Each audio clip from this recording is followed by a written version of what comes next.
बिस्मिल्लाहिर्रहमानिर्रहीम। अस्सलाम वालेकुम जनाब जावेद साहब, कैसे आप? खैरियत से? अल्हम्दुलिल्लाह अल्हम्दुलिल्लाह। बहुत देर की मेहरबान आते आते जामी साहब से आप लोग का तारुफ तो होगा खासा, और मेरा भी है काफी हद तक। और जामी साहब का जो अपना एक खास मिजाज है उसके बारे में आज हम देखेंगे कि इनकी अज्जाए तरकीबी क्या है, क्योंकि जहां तक मैं समझता हूँ आपके आबा और अजदाद चले इराक से। इराक से चलेगा। ठीक है, तो उसके बाद फिर कलकत्ता आए, आपकी वालदा कलकत्ता से थी। वो कलकत्ता से थी। जंपल तुसी लाहौर दे हो। मैं लाहौर हूँ। ठीक है, बिल्कुल सही। और फिर वो जो कहते हैं ना सिंध के लोग बड़े मेहमान नवाज, फिर आपने वक्त गुजारा सिंध के अंदर, सिंध में और उसके बाद फिर आप आए अल्टीमेटली कराची के अंदर। कराची में आ गया। और साथ ही साथ मैं देखता हूँ कि आपकी अपनी जो इरादतमंदी है वो अब्दुल रहमान जामी साहब से, जिनके आप अल्हम्दुलिल्लाह। तो ये कई सकाफतों का जो आपने खूबी ली अपने अंदर, ये कहीं की मेहमान नवाजी ली, कहीं का फन लिया आपने, तो गालिबन आपकी खमीर में ये सब चीजें वाकई थी। क्या मैं सही कह रहा हूँ ये? हाँ बिल्कुल, वो तो हर इंसान के ही होता है अगर उसने हिजरत की है तो, वरना एक जगह पे रहने वाले जो 3-4 नस्लें एक ही जमीन पे एक ही इलाके में हो जी, तो उनमें जाहिर बात है वो उस जमीन का जो है खासा वो रच बस जाता है। हाँ, लेकिन मगर जो जी सफर करते हैं जी या यूं कहिए कि हिजरत करते हैं तो वो फिर थोड़ी थोड़ी तो उस जमीन की जो असरात हैं वो उसकी सरिश्त में आ जाते हैं। मेरा ख्याल है इसमें भी एक चीज ये भी है कि जो आदमी है वो उसका कैसा असर कबूल करता है, कैसा असर। और बाज़ औक़ात हमारे यहाँ हुब्बुल वतनी जो होती है वो ताज्जुब में बदल जाती है कि आप इतना हुब्बुल वतन हो जाते हैं कि बाकी लोगों के लिए आपके ज़हन में वो चीजें ओपन नहीं होती हैं। लेकिन आपका जो मैंने देखा है कि इतना आपने हर जगह के देख लिया है, लेकिन आप अपने आप को किसी एक से एसोसिएट नहीं करते कि ये है और बाकी नहीं है मेरा। नहीं, तो ना आपके मज़ामीन में, ना आपकी शायरी में कोई पंजाब का भी तासुब है, ना सिंध को भी तासुब है, और बाकी जो अपना माशाल्लाह है ही है। अच्छा, एक सवाल मैं करूंगा, आपकी तारीख पैदाइश क्या है और कहाँ की पैदाइश है आपकी? तारीख पैदाइश जो है बकौल मेरी अम्मी के, वो कहती है कि 27 रजब की सुबह आप पैदा हुए। मैं यहीं पे आ रहा था कि मैं आपको थोड़ा सा बता दूं कि मैंने आपके बारे में चेक किया था ये। मुझे एक तो ये मालूम है कि आप माशाल्लाह कई जगहों पे पैदा हुए। हाँ, मैं कई जगहों पे पैदा बड़े लोग कई जगहों पे होते हैं। उमर शरीफ ने कहा था कि एक बार मैं मारावारी पैदा हुआ था, तो जब मैंने आपके बारे में निकाला तो मालूम ये हुआ कि आप माशाल्लाह 3 दफा तो आप दादू में पैदा हुए हैं। पाकिस्तान है कलम की डायरेक्टरी, दादू जाए पैदाइश हो जाती है आपकी, और फिर मकबूल जकी साहब ने इंटरव्यू लिया, उसमें बताया कि आप दादू की पैदाइश है। ठीक है, और उसके बाद फिर सिटीजन आर्काइव, ये 3 तो आपके बताते हैं कि आप दादू की पैदाइश है। अच्छा, 2 दफा आप कलकत्ता में पैदा हुए हैं। अल्लाह अकबर। जी हाँ, रेख्ता का कहना ये है कि आप कलकत्ता में, वो हर जगह क्रॉस रेफरेंसिंग में आपको कलकत्ता की पैदाइश होता है। मुझे उसका इल्म नहीं है। और उर्दू पॉइंट का भी कहना है कि आप कलकत्ता में पैदा हुए थे। अच्छा।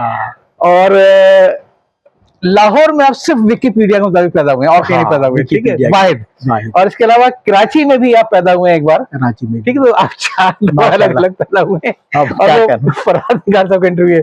और इसी तरीके से बड़ी जो इंटरेस्टिंग जो चीज है तारीख पैदाइश की, कि वो जो मैंने निकाली थी तो मालूम ये हुआ कि उसमें जनाब अली आपकी 2 तारीखें पैदाइश आती है, एक 12 मार्च की आती है और एक 12 अप्रैल की आती है। ठीक है, और इत्तेफाक की बात यह है कि जो विकी जी जो मेरा अपना ख्याल है कि जो इसमें हमारे साथ वही बीती थी कि देखिए, जब हमारा बचपन था ना तो ना तो कोई हमारी बर्थडे होती थी, ना कोई हमारे तस्वीर ही नहीं था।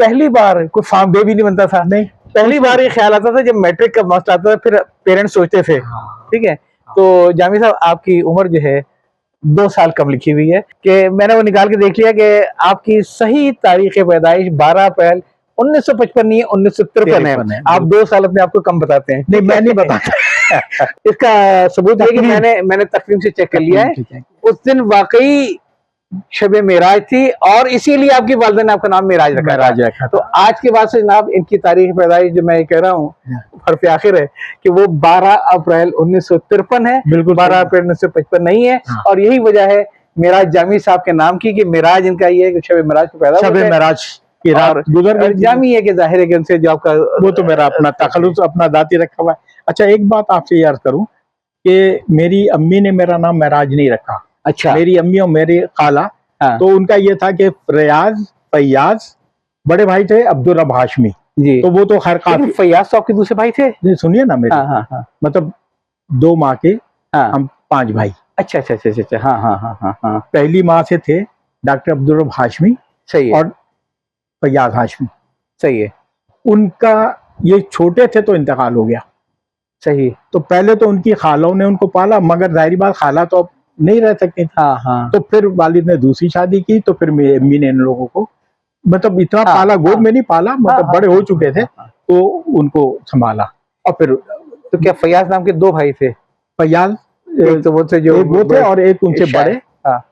डॉक्टर अब्दुल रब हाशमी, जी जी। जो अच्छा इन दोनों ने कलकत्ते में होम्योपैथ कॉलेज में दाखिला लिया और दोनों होम्योपैथ डॉक्टर बन गए।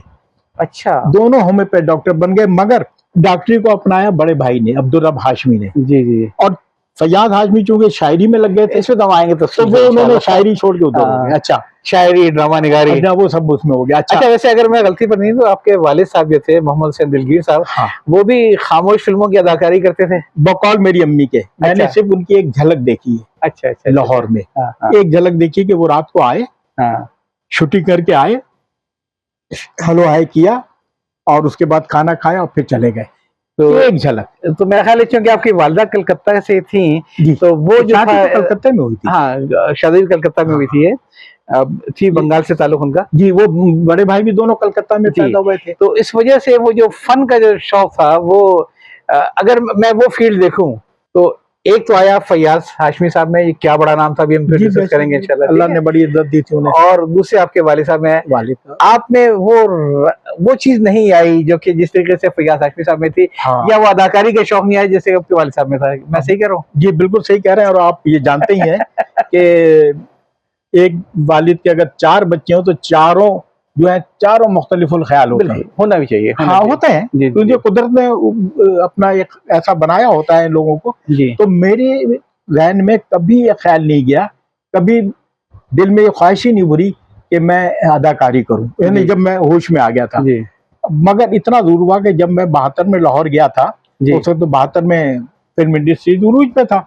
मैंने तमाम उस जमाने के अदाकारों से मिला, इनके जरिए मोहम्मद अली, ज़ैबा, वहीद मुराद, अदीब, नूरजहां, इन सब से। आपके तो हाथ चूमने चाहिए जी। आपके तो हाथ चूमने चाहिए, आप इन लोगों से मिले। हाँ हाँ, बिल्कुल। और उनके ऑटोग्राफ भी है मेरे पास। अच्छा अच्छा। आज भी वो बुक है मेरे पास उस हाँ। जमाने की।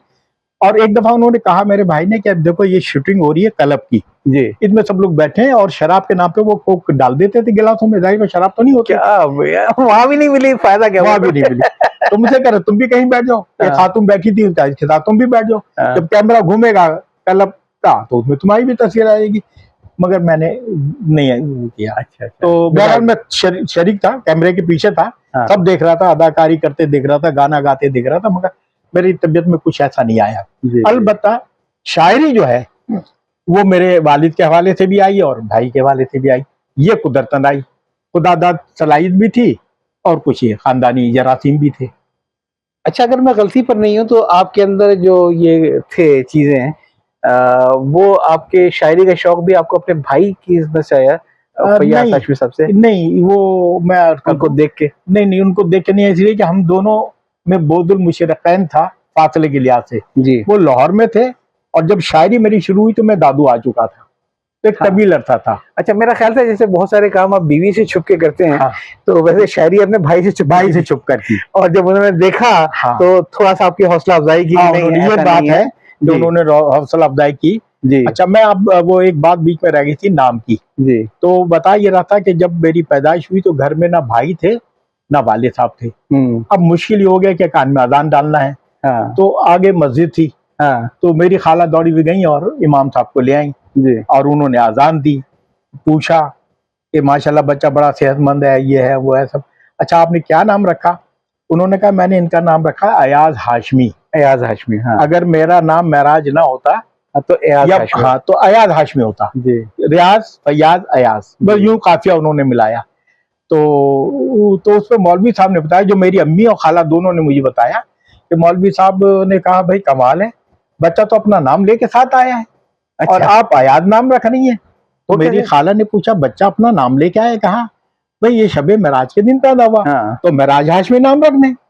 तो यूं मेरा नाम महराज हाशमी रखा गया। फिर जब रात को भाई भी आ गए वाली तो उनको बताया तो उन्होंने बड़ी खुशी का इजहार किया। माशाल्लाह। तो यूं मेरा नाम महराज जो है, महराज मुस्तफा हाशमी, ये जो असली नाम था ये रखा गया। तो वो फिर महराज लगा। वैसे जी, मतलब आपको अजान दिलाने के लिए कोई मिला नहीं तो इसलिए मस्जिद ले आना पड़ा मौलवी साहब पास ये। तो आपके पड़ोस में कोई रिटायर्ड बैंकर नहीं रहते थे क्या?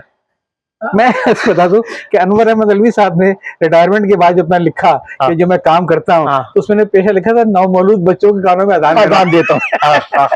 तो अगर उस वहां पे ऐसे के अनवर अलवी साहब होते, अगर होते तो अजान देते, मगर मुझे तो खुद अपने ही नहीं पता था कि मैं हुआ भी या नहीं हुआ। तो लोग कहते हैं आप हो गए, मैं कहता मैं हो गया। सही। तो ये तो थी उस नाम की। नाम का मसला तो आपने बड़ा हल कर दिया और ये कि बहुत ही खुशी भी और बहुत अच्छा नाम। अच्छा हाँ जी जी, जो आपने 12 अप्रैल निकाला, मैं आपसे अर्ज करूं, मुझे इतनी अम्मी ने जरूर बताया था कि तुम्हारा नाम तारीख जो है ना वो सही नहीं है, मगर मुझे नहीं मालूम। बस इतना मालूम है कि शब मेराज थी और तुम उसके दिन सुबह 7 बजे पैदा हुए थे। वो मेरे ज़हन में थी। तो मुझे उस जमाने में आपको मालूम होगा कि हर साल तकवीम आती थी, तो वो तकवीम मैं लेता था। तो मैं देखता रहता, उसमें मालूम इस्लामी मालूमात बहुत होती थी। जी जी, तो उसमें तकवीम जब आई तो मैंने कहा मैं ढूंढूं, तो वो मैंने ढूंढना शुरू किया। तो करते करते करते बहरहाल वो पहुंचा। जब निकाला तो इतवार का दिन 27 रजब, सुबह 7 बजे का टाइम। सुबह 7 बजे नहीं, टाइम तो नहीं था, वह ये था कि रात गुजर के रात गुजर गई तो वो दिन तो रात से शुरू होता है ना हमारा। तो 27वीं रजब थी। शब तो गुजर गई थी, दिन था। तो 27वीं रजब थी। तो उसमें देखा मैंने तो इतवार का दिन। तारीख देखी तो 12, सन देखा तो 55, लेकिन रिकॉर्ड में हमने 55 लिखवाया। अच्छा अब ये सुन लीजिए वजह, 53 ने लिखवाया। हाँ वजह मैं जब कराची आया लाहौर के बाद, तो वहां मैं दाखिल हो गया। मुझे नहीं पता कि मुझे अम्मी ले गई, भाई ले गया, किसी ने दाखिल कर दिया। मैं तो ऐसा होता है हाँ बेटा बैठ जाओ जी, बस नाम लिख लिया। वो यूं करके कान पकड़वाते थे कि कच्ची का कि पक्की का। और ये भी नहीं मुझे पता है कि उन्होंने तारीख पैदाइश क्या लिखी, मेरा सर्टिफिकेट या बर्थ डेट वहां पर क्या जमा हुआ, कुछ मुझे नहीं मालूम। और शायद मेरा बर्थ सर्टिफिकेट हो भी नहीं, क्योंकि लाहौर की पैदाइश थी, मुझे नहीं मालूम। अगर होगा तो कहीं निकल गया होगा। कराची में मेरा अगर बर्थ सर्टिफिकेट नहीं था, मगर वो सर्टिफिकेट बनता, वो दाखिला फॉर्म बनता, तो शायद उसमें डेट पता नहीं क्या लिखी होती, वो भी नहीं। किसी को इतनी दिलचस्पी किसी साहब, ये बड़े लोगों की निशानियां हाँ, हैं, यही बात है। आप अकेले नहीं है। नहीं, कायदे के बारे में आज तक फैसला नहीं पाया कि झरक में पैदा हुए, कराची पैदा हुए। अच्छा, हमारा एक दोस्तों का ग्रुप है दोस्ती सफर से, तो उस पर हम लोग गए थे बाकायदा वजीर मेंशन देखने के लिए, मुझे मगर रही है। बाद में इंकिशाफ ये हुआ कि जो उनकी साल पैदाइश था 1876 का, उसका तो ओपन प्लाट था। हाँ सही बात है, मकान की पैदाइश में तो पैदा नहीं हो सकते थे। तो उनकी भी कई तारीखें पैदाइश है। अच्छा, स्कूल के रिकॉर्ड में पहली बार जब दाखिला हुआ तो सिरे से कोई तारीख पैदाइश नहीं लिखी गई। दूसरी बार जब दाखिला हुआ तो 25 अक्टूबर की लिखी गई। तीसरी बार कुछ और लिखी गई, कुछ और लिखी। फाइनली आगे 25 दिसंबर फैसला हुआ। तो मैं आपके अंदर बड़े आदमी होने पूरे पूरे आसार है। आपने शायद देखा हो कि मैं फेसबुक में एक मेरे दोस्त 12 अप्रैल को मुझे मुबारकबाद देते हैं पैदाइश की, और कुछ लोग 12 मार्च को देते हैं।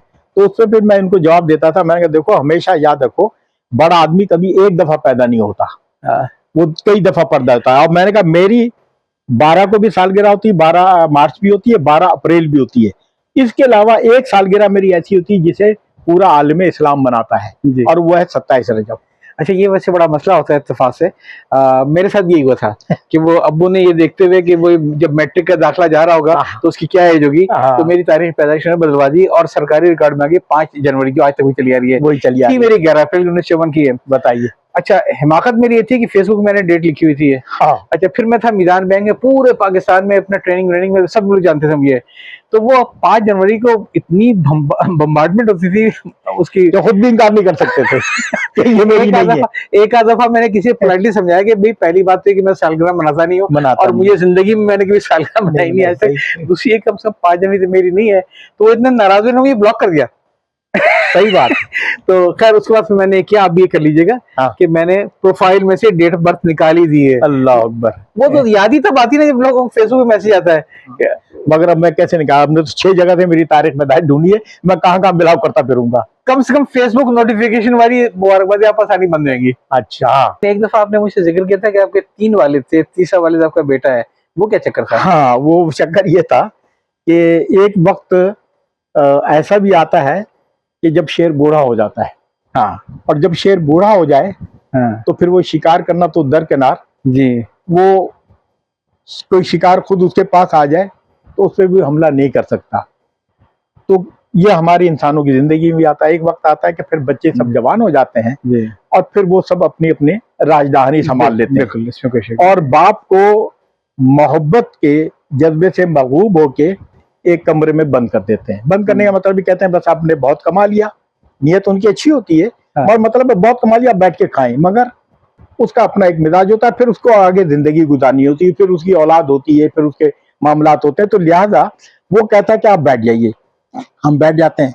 अभी तक मेरा बहुत अच्छा ख्याल किया जा रहा है, मगर बताने की दूसरी बात ये कि अब वो उसको ये नहीं मालूम कि मैं क्या बैठ सकता हूँ, क्या घर में मैं आराम कर सकता हूँ, मैं चलने फिरने से बचना चाहूँ तो बच सकता हूँ। मगर जिस बच्चे को ये मालूम हो जाए, जो मेरी फितरत आदत को समझ ले, तो मैं कहता हूँ कि ये मेरा बाप है। सही बात है। वैसे आप बहुत ही खुश नसीब है इस लिहाज से कि देखिए मामला ये नहीं है, मामला सिर्फ पैसों का नहीं होता है, नहीं पैसों का नहीं, ठीक है ना, बल्कि मुझे बहुत ही, आपने भी कहीं शायद देखा होगा, इरशाद कलीमी साहब अच्छा लिखते हैं, सीएसबी अफसर थे, तो उन्होंने बताया ये कि वो अपने वालिद को जब भी पैसे देते थे तो यूं करके ले आते थे, क्योंकि मेरे बाप के जब सारी उम्र हाथ ऐसे रहा है तो आज मैं कैसे रखूं, मैं कैसे रखूं। तो ये एक तो उनका मुझे वो स्टाइल बड़ा पसंद आया, और वो ये कि बाप के तकिए के नीचे रख दो, बाप के ऊपर इस तरीके से पेश करो पैसों को कि बाप ऊपर से हाथ है। बड़ा मसला होता है, सारी उम्र आपका हाथ यूं रहा है और आखिर में अचानक यू टर्न हो गया, मानो हाथ यूं आ गया बारात के आगे। बहुत बड़ी बात है। और दूसरी बात ये मैं समझता हूँ कि बड़े खुशनसीब होते हैं माँ बाप जिनके बच्चे उनका ख्याल करते हैं, वरना आजकल ज्यादातर जो सादतमंद बच्चों की तारीफ ही होती है कि बाप ने कुछ कहा, माँ ने कुछ कहा, कर दिया, अपने तौर पे नहीं लेते। लेकिन आपका बेटा जो फरीद, वो माशाल्लाह अपने तौर पे आप कितनी केयरिंग करता है कि इसमें आपको कहना नहीं पड़ता है। अच्छा, उसको ये भी मालूम है कि अब मेरे पास कोई आमदनी का जरिया नहीं है। जी जी। किताबें थी तो किताबों से ऐसा तो है नहीं कि अगर मैं आपकी किताब 1 लाख में छापूं,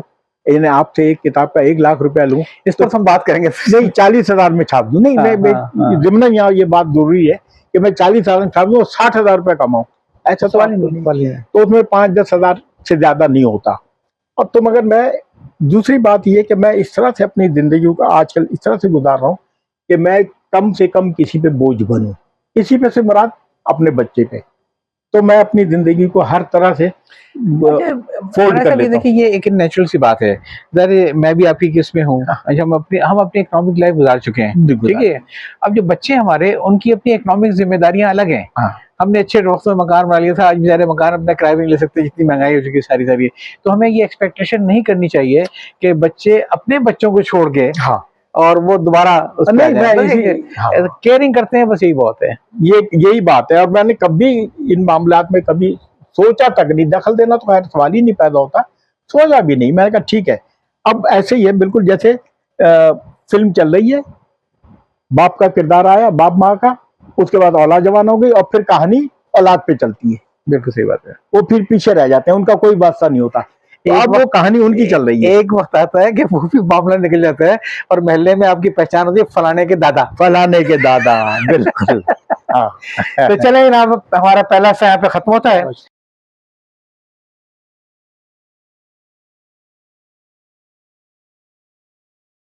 जी मेरा अच्छा, अस्सलाम वालेकुम। पहला हिस्सा तो खत्म हुआ, आज दूसरा हिस्सा भी शुरू करते हैं। तो जरा बताइए कहानी, आप कहानी कहाँ से ले चलेंगे? फैमिली की बातें तो काफी हो गई लगती है। जी काफी हो गई। अब मैं आपको अपनी अदबी सरगर्मी के बारे में बताता हूं। माशाल्लाह काफी किताबों के। अच्छा, मैंने छठी में हाई स्कूल जाते थे हम लोग।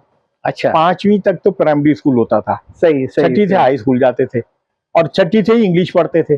सही। 5वीं तक इंग्लिश नहीं थी हमारे। आपका भी दादा यही होगा उस जमाने। तो जब छठी में जाना शुरू किया तो पहली बार अली और नसीमा से टकराव हुआ। Ali Naseema, mister Jamil and Mrs Jamil. ये मेन कैरेक्टर थे जो मैट्रिक तक चले। मैट्रिक तक चले, बिल्कुल वही। छठी में आए थे और 10वीं तक साथ। हाँ, तो वो अली और नसीमा मिल गए, तो वो पढ़ते रहे और सब कुछ होता रहा। मुझे ऐसा लगता था कि मैं अपने लेवल के बच्चों से 2 कदम आगे चल रहा हूँ, ऐसा मुझे लगता था। उसकी वजह ये थी कि छठी से मैंने गैर निसाबी किताबें पढ़नी शुरू कर दी। सबसे पहले मैंने पढ़ा उर्दू डाइजेस्ट, 1 रुपये 25 पैसे का, ये ज़ख़ीम। फिर सैयारा डाइजेस्ट, फिर हिकायत भी, असवा भी, हाँ। ऐसे तो खैर वो बहुत बाद में आए, मतलब हिकायत उसकी ऑफशूट था ना जी, सैयारा हाँ, का। वो हिकायत भी अभी भी मेरे पास शुमार है।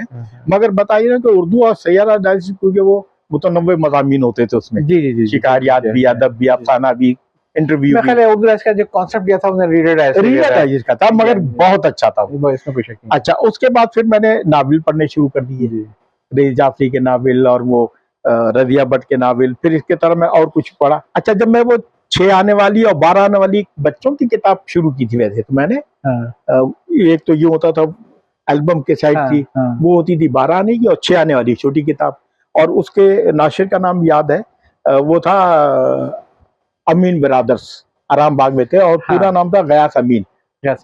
उनकी वो किताब बहुत छापते थे वो। मगर मैं जब पढ़ता था तो मुझे लगता था पता नहीं मैं क्या पढ़ रहा हूँ, मतलब कोई दिलचस्पी नहीं आती थी। फिर जब मैंने उर्दू डाइजेस्ट ले लिया तब मुझे लगा मैं कुछ पढ़ रहा हूँ, तो यूं मैंने पढ़ना शुरू किया, और तकरीबन यूं समझिए कि मैट्रिक तक मैं पढ़ता गया, सिर्फ पढ़ता गया, और फिर नावल, कहानी, किस्से, ये वो जो कुछ आता रहा। स्कूल लाइफ में सब कुछ पढ़ लिया, सब कुछ पढ़ लिया। स्कूल हर वो चीज जो है लाइब्रेरी मिलती थी। नहीं, लाइब्रेरी से नहीं, खरीदता था मैं। अच्छा, खरीदते थे वहां पर एक दो। तो फिर तो आपने मंटो को भी नहीं खरीदा होगा, उसमें चुगताई को भी नहीं खरीदा होगा। मगर ये कॉलेज में जाके, ठीक। हाई स्कूल में तो मुझे पता भी नहीं था इनका, हाई स्कूल तक नहीं। अच्छा, वजह ये थी कि वहां पर इस तरह की दुकानें नहीं थी जिससे आप ये कराची में समझते हैं कि शायद उस वक्त कराची की किसी शॉप में जाता तो मंटो को भी ले लेता, इसमें वहां पे चंद किताबें वो मंगाते थे, डाइजेस्ट मंगाते थे और नावलें मंगाते थे जो डिमांड होती थी लोगों की। चलते तो दो दुकानें थी पूरे दादू में। तो इसमें एक अखलाक बुक डिपो और एक वो था रोशन इस्लाम कुतुबखाना। सही। तो रोशन इस्लाम कुतुबखाने वाले मेरे पड़ोसी थे, मगर वो अदबी किताब नहीं मंगाते थे। अखलाक बुक डिपो वाले अदबी किताबें मंगाते थे, रिसाइल भी मंगाते थे। तो उधर जो वहां पर उस वक्त जो उर्दू स्पीकिंग, मतलब उनका बड़ा जोर अखलाक के ऊपर था, अखलाक पे था। उसकी वजह थी कि वो आदमी बड़ा अच्छे थे, और उर्दू पढ़ने वाले थे ना, वो उनसे बड़ी सी उनकी दोस्ती थी, और वो उनके मिजाज को समझते थे, उनके शौक को। और कुछ सिंधी थे उस वक्त, बहुत अच्छी उर्दू पढ़ते थे, पढ़ करते थे, तो उनके लिए वो कहते थे, वो मंगाते थे जी। वैसे सिंधियों में बहुत सारे शौक पढ़ने पढ़ाने का, बहुत शौक है। एक ऐसी ऐसी लाइब्रेरी आज भी है कि आप हैरान हो जाएंगे, उर्दू की ऐसी बेहतरीन लाइब्रेरी। अच्छा, तो मैं वहां से जाके खरीदता था। अच्छा, खरीदता इसलिए था कि अल्हम्दुलिल्लाह मुझे उस वक्त पता ही नहीं था कि पैसा की अहमियत क्या है, क्योंकि कारखाना था, डेयरी फार्म था हमारा। अच्छा। दादू में पूरे दादू के तरफ से दूध आता था, और दूध से वो क्रीम बनता था, क्रीम की मशीनें थी, वो उसमें दूध डालता था, वो चलती थी, वो क्रीम कराची आती थी वो टिन में। तो 40-50 टिन आते थे, सर्दियों में तो 100 टिन तक आए हैं। ये अच्छा हुआ आपने वजाहत कर दी, वरना आपने कहा ना तो मैं समझा कि भैंसे वैसे नहीं, भैंस नहीं। हाँ, वो मशीन थी जो दूध से क्रीम बनाती थी। सही है, सही। तो वो क्रीम में आता था हिजाज बटर सप्लाई, और वो हाफिज डेयरी, और 2-3 और भी थे। अब तो वो आता था, तो ज्यादा पैसे का अल्हम्दुलिल्लाह कोई मसला नहीं था, और उस वक्त घर में मैं अकेला था, और कोई आगे पीछे था ही नहीं, तो मेरी कुछ मत। अच्छा, जब मेरे वालिद आते थे यहाँ पे दादू, वो कराची, वो जो माल बेचते थे, तो 3-3 महीने में आते थे पैसे लेने। वो जब आते थे तो उस जमाने में अखबारात में, खासकर जंग में, एक इश्तिहार छपता था आधे सफ़े तक का भी, चौथाई का भी, फिरोज हसन की नई किताबों का, शेख गुलाम अली की नई किताबों का, बाकायदगी से छपता था। तो ये सब मैं देखता रहता था, और वहां से देखा, अरे साहब, दाता गंजबा की किताब कशफुल महजूब, मैं खट से लिख दिया, और इस तरह की कुछ किताबें लिख दी, लुगत लिख दिया, और मैंने वाली साहब को दे दिया। वो जब आते थे तो कहते थे, इस लड़के को क्या हो गया, खाने पीने की चीजें मंगाने की जगह किताबें मंगाता है, खराब हो गया बच्चा। तो मैंने कहा, मुझसे पूछा, तो मैंने कहा आप खाने की चीजें खुद ही ले आते हैं। उस वक्त वो बड़ी अच्छी वो रस मलाई लाते थे उसमें जार में, और भी खाने पीने चीज लाते थे कराची की जो वहां नहीं मिलती थी, मगर किताबें तो नहीं लाते थे ना, वो तो मैं लिख के देता था, मगर उन्हें कोई इससे एतराज नहीं था, खुश होते थे। वैसे जामी साहब, मेरा ख्याल है कि ये खिलाने पिलाने के शौक आपको अपने वालिद साहब से है। वो कोशिश मेरी ये होती, क्योंकि वो रिवायत चली है। जी बिल्कुल, वो रिवायत चली है खिलाने की भी, और कहीं जाए तो आदमी लेके जाए, ये रिवायत चली है। खैर, तो वो मंगाता था, वो ला देते थे, और फिर बस मैं घर में होता था, स्कूल के बाद या कॉलेज के बाद लेट के पढ़ता था। तो यूं मेरा मुताला चलता रहा। कॉलेज में पहुंच के लिखने का मुझे अच्छा शौक हुआ। अब एक जहन में कोई कहानी बनी, मैंने उसने लिखना चाहा, तो मैं अभी 4 सत्र में है और मेरा जहन जो वो 8-10 सत्र क्रॉस कर गया, यानी जहन की रफ्तार को कलम नहीं पकड़ सका। हाँ और वो मैंने कई दफा किया, और एक दफा बाकायदा मुझे रोना आ गया। मैं अपने तय समझता था कि ये जो मैं सोच रहा हूँ ये एक अच्छी कहानी है या एक अच्छा वाक़या है, कि मैं लिख नहीं पा रहा हूँ। यानी इस हद तक मुझे रोना आ गया कि मैं लिख रहा हूँ तो कलम यहाँ पर अभी है और जहन जो है आगे निकल गया, तखयल भी पहुंच गया। खैर मैं चलो कोई बात नहीं, मगर मैं पढ़ता रहा। उसके बाद फिर कॉलेज भी निकल गया, सब हो गया, मैं कराची आ गया। फिर यहाँ पे मुझे लिखने का मौका मिला, और उस वक्त फिर ऐसा हुआ कि हाथ भी चलने लगा, वो तखयल का साथ देने लगा, और फिर अल्हम्दुलिल्लाह मैंने लिखना शुरू कर दिया। पहली बार आप कहाँ छपे? कुछ सही से याद नहीं है। किताब तो पहले 93 में गल बनाई थी ना, रोज़े 92 में, 92 आइन में, हाँ। 92 में। तो मगर छपा इतना हूँ इंडिया और पाकिस्तान में कि मतलब आपने क्या डायरेक्टली बड़े अदब से स्टार्ट किया, पहले बच्चों की दुनिया और नहीं, बच्चों की दुनिया तो बड़ा वो पढ़ा, नौनिहाल भी पढ़ता था, बच्चों की दुनिया लिखा नहीं जा रहा क्योंकि अक्सर अदीबों ने कहा कि हमने बचपन में जो है ना वो बच्चों की दुनिया और तालीम यहाँ से हमने लिखना शुरू नहीं, मैंने आपने पढ़ा जरूर, लिखा नहीं। अलबत्ता जब मैं दादू में था तो वहाँ सिंधी अखबार जो कराची से निकलता था, एक तरह से जंग की कैटेगरी का था, हिलाल पाकिस्तान, उसमें बच्चों का एक सफा आता था, और उन्होंने बच्चों के लिए एक क्लब बनवा दिया था हर शहर में। तो दादू में जो बच्चों का क्लब बनाया तो उसका मैं कन्वीनर था। अच्छा अच्छा अच्छा, वो सिंधी बच्चे सारे। उस वक्त मैंने बच्चों के लिए सिंधी में नज़्में कही, सिंधी नज़में की आपने? अच्छा, और वो उसमें छपी भी। तो बस इस हद तक रहा मैं, सही। मगर बच्चों के लिए मैं कुछ नहीं लिख सका। हाँ, अलबत्ता फिर मैंने जब पहली दफा लिखा तो वो एक अदबी तहरीर। तो क्या आपने सिंधी में बड़ों के लिए भी कुछ लिखा? सिंधी में बड़ों के लिए लिखने का भी मौका इसलिए नहीं आया कि मैं इस काम में लगा रहा। सही। और फिर मुझे यहाँ पे वो माहौल नहीं मिला, क्योंकि जब दादू से निकल गया तो एक तरह से मुझे वो सिंधी माहौल नहीं मिला। यहाँ तो सिंधी मेरे करीब नहीं थे, और एक का दो का थे तो मुझसे भी उर्दू में बात करते, सबसे उर्दू में बात करते थे। हाँ, असल में मैंने से पूछा है कि मुझे अक्सर ही बड़ा ख्याल आता है कि जहाँ तक अगर हम उर्दू ज़बान को देखते हैं तो पंजाब ने कितने हमें अच्छे अदीब और शुरा दिए, सूबे सरहद में कितने अच्छे शुरा दिए, सिंध ने बहुत दिए, लेकिन वो जो गंगा जमनी से लोग यहाँ आए थे उन्होंने मुकामी ज़बानों में वैसा नाम नहीं कमाया। नहीं, वैसा नहीं कमाया। नहीं, वो लिखी कमा भी सकते थे, मगर इतना स्कोप नहीं था। हाँ, मतलब कुछ थोड़े बहुत नाम यकीनन है कि जिनकी मादी ज़बान सिंधी नहीं थी। नहीं, जैसे आफाक सिद्दीकी है, जी, मुस्लिम शमीम है, और चंद एक और भी नाम है, मुझे याद नहीं आ रहा है, इसमें भी है, उन्होंने कुछ काफी हद तक किया। ऐसी कोई वजह शोध नहीं जैसे कि आप कहते हैं कि पंजाब में इतने अहले मतलब पंजाबी अहले ज़बान थे उर्दू में लिखा। हाँ, मगर नहीं मिलते में उर्दू वाले नहीं मिलेंगे इतने कि जिन्होंने वहाँ पंजाब। चले अब आप चलते हैं थोड़ा सफर को आगे लेके। अब ये हो गया, तो उसके बाद फिर मैंने समझिए जब 1900 अदबी रसायल में लिखना शुरू कर दिया आपने? वो बहुत छपा, मैं जंग में भी छपा, अखबारों में छपा। अच्छा, मुशायरा मैंने 80 से पढ़ना शुरू कर दिया। अच्छा, 80 से पढ़ना, मगर 80 से पहले शुरू तो शायरी होगी थी 77-78 में। अच्छा, वो कौन सा मुशायरा था जिसमें 194 शुरा में आपका पहला नंबर आया था? वो किस किस्म का मुशायरा था? जी, वो ऐसा है कि 1980 में, मतलब मैं बाकायदा, मुझे मेरा एक दोस्त था अख्तर इंदौरी, अल्लाह गरीब रहमत करे, वो मुझे ले गया अपने उस्ताद के पास जो थे फिदा खालिदी देलवी जी, जो बेखुद देलवी के जानशीन भी थे और दाग स्कूल के आखिरी शायर थे कराची में, क्योंकि उसके बाद कोई उनके दाग स्कूल का और कोई शायर नहीं था यहाँ पे, सही, जो उस्तादी के दर्जे पे हो।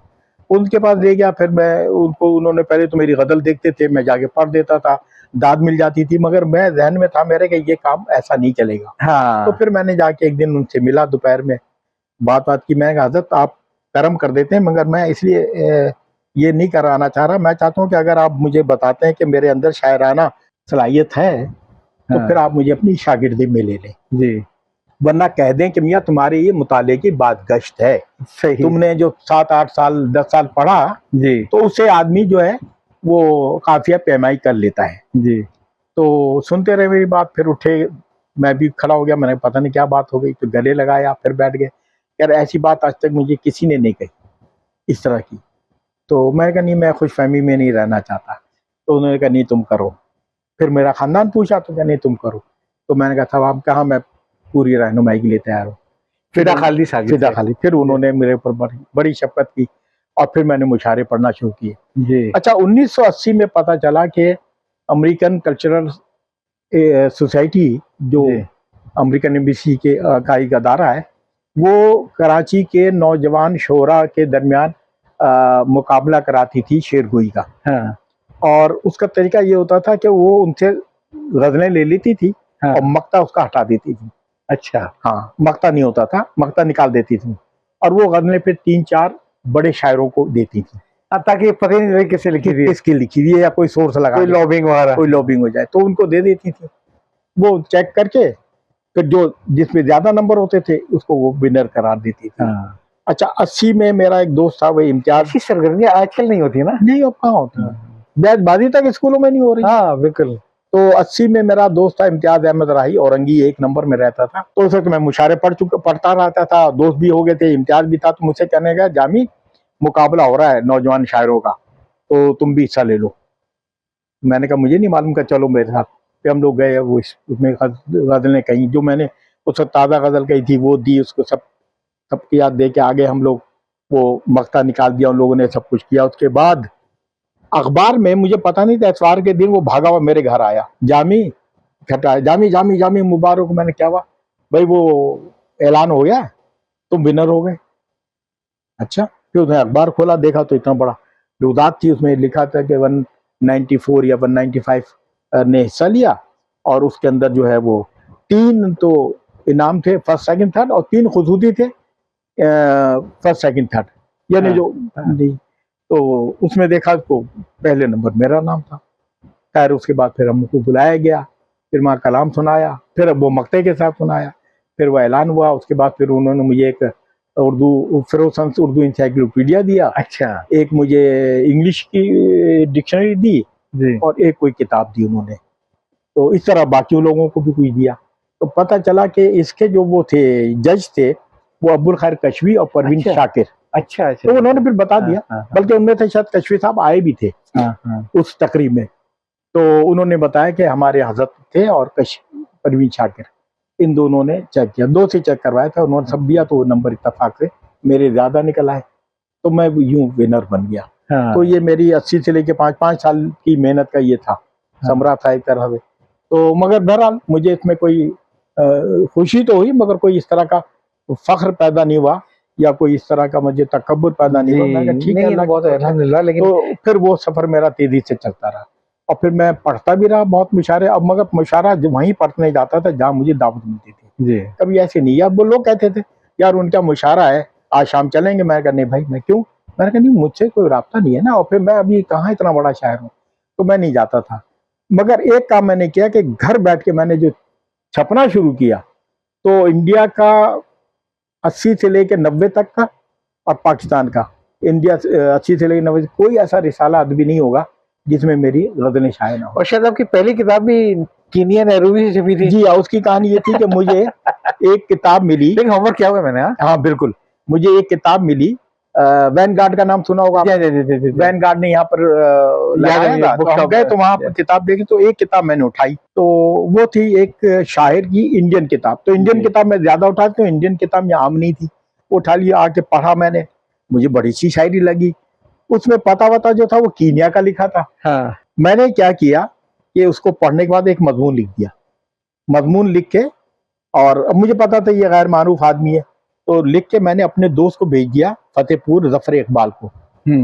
मैंने बोला इंडिया की कुछ किताबें मैंने खरीदी, ये किताब शायरी की मुझे अच्छी लगी, तो मैंने एक इसमें मजमून लिख दिया। तुम, मुझे नहीं पता ये साहब कहाँ रहते हैं, किताब पे पता लिखा था नैरोबी का, तो मैं आपको भेज रहा हूँ, आप देखें अगर इंडिया में कहीं शाया हो तो शाया करा दें, तो उनकी नजर से गुजर जाएगा। तब उन्होंने 2 जगह पे शाया हो गई वो मेरा मजमून। फिर उन्होंने पता किया तो उन्हें मालूम हो गया कि हाँ यही पता है शायर का, आप इनको भेज दें। उसने वो मजमून उनको भेज दिया, हाँ, अब नेहरूबी। वो उनको जो मजमून मिला उन्होंने पढ़ा, तो उन्होंने फिर उनसे राब्ता किया, कहने मुझे इनका पता चाहिए। उन्होंने फिर मेरा पता दिया, फिर मेरे पास फोन आया, बड़ा शुक्रिया अदा किया। मैं कहा नहीं साहब, मैं आपको नहीं जानता, आप मुझे नहीं जानते, मुझे कलाम इसमें अच्छा लगा, बात ये सारी। तो सीधी सी बात है। मैं तो लॉबिंग नहीं है, नहीं, कोई नहीं था, मुझे अच्छा लगा और अच्छी किताबों पे मैं लिखता था, मुझे शौक होता था लिखने, क्योंकि वो तहरीक किताब दे देती थी लिखने की। अब जैसे उनका एक शेर सुनाता हूँ कि दम भर में सारे शहर को बेदार कर गए, दम भर में सारे शहर को बेदार कर जो गए, काम हम ना कर सके अखबार कर गए। अब तो अखबार भी नहीं करता, अब तो व्हाट्सएप कर देता। खैर फिर उनसे मेरा राब्ता हुआ, फोन पे होता रहा, फिर वो आस्ता से वो अजनबी दूर होती गई। फिर पता चला कि इन्होंने वहां पे उर्दू कोकन राइटर गिल्ड के नाम से अदारा खोला है। कोकनी है लोग, मराठी, और ये महाराष्ट्र की कम्युनिटी है ये जी, बहुत बड़ी कम्युनिटी, बहुत बड़ी। तो पूरा महाराष्ट्र का इलाका भरा हुआ है, कोकन भरा हुआ है कोकनियों से। तो ये वो हैं, और शाहिर इनका तखल्लुस है, और शेव जो है वो गांव है, गांव शेव, तो उससे वो शेवी लिखते हैं। इनका नाम है अब्दुल्ला पालेकर। अच्छा, तो फिर वो दोस्ती बढ़ती गई, फोन आते गए, ये वो करते करते करते मैं इनका कलाम छपाने लगा यहाँ पर। अच्छा, मैं तो जिसको गजल भेज देता था, किसी की भी, वो सब छाप देते थे। अल्लाह के फजल से रसाइल में इतना अच्छा मेरा एक बगैर मिले उन लोगों से ऐसा मकाम बन गया था कि वो लोग बहुत खुश होते थे। तो इन लोगों की और भी 2-3 दोस्त बनते। तो कंटेंट चाहिए था, अच्छा कंटेंट। हाँ, अच्छा कंटेंट। मैं ऐसी गजलें निकाल निकाल के भेजता था, बल्कि मेरे पास एक डायरी भी है जिसमें मैं बाकायदा लिखता था कि मैंने फुला रिसाले को इनकी ये गजल भेजी, तो मिसरा उला लिखता था।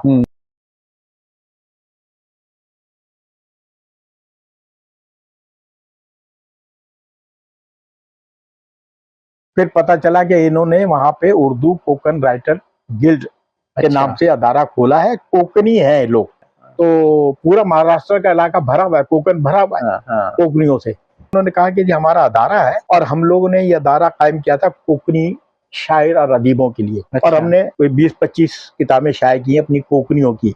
शायर भी हैं, अफसाना निगार भी हैं, और मकाले भी हैं एमफिल के, पीएचडी के। मगर सवाल ये कि हमने ये नियत नहीं रखी कि हम अपने कोकनियों अदीबों के लिए करें, हम गैर कोकनियों को भी हमने 2-3 किताबें शाये की हैं। तो लिहाजा आप ऐसा करें कि आप अपना मजमूआ तैयार करें और हमें बताएं, हम आपका मजमूआ अपने अदारे से शाये करेंगे। अच्छा, उस पर मैंने उनको लिखा कि मेरी अभी शायराना उम्र 10 साल भी नहीं हुई है।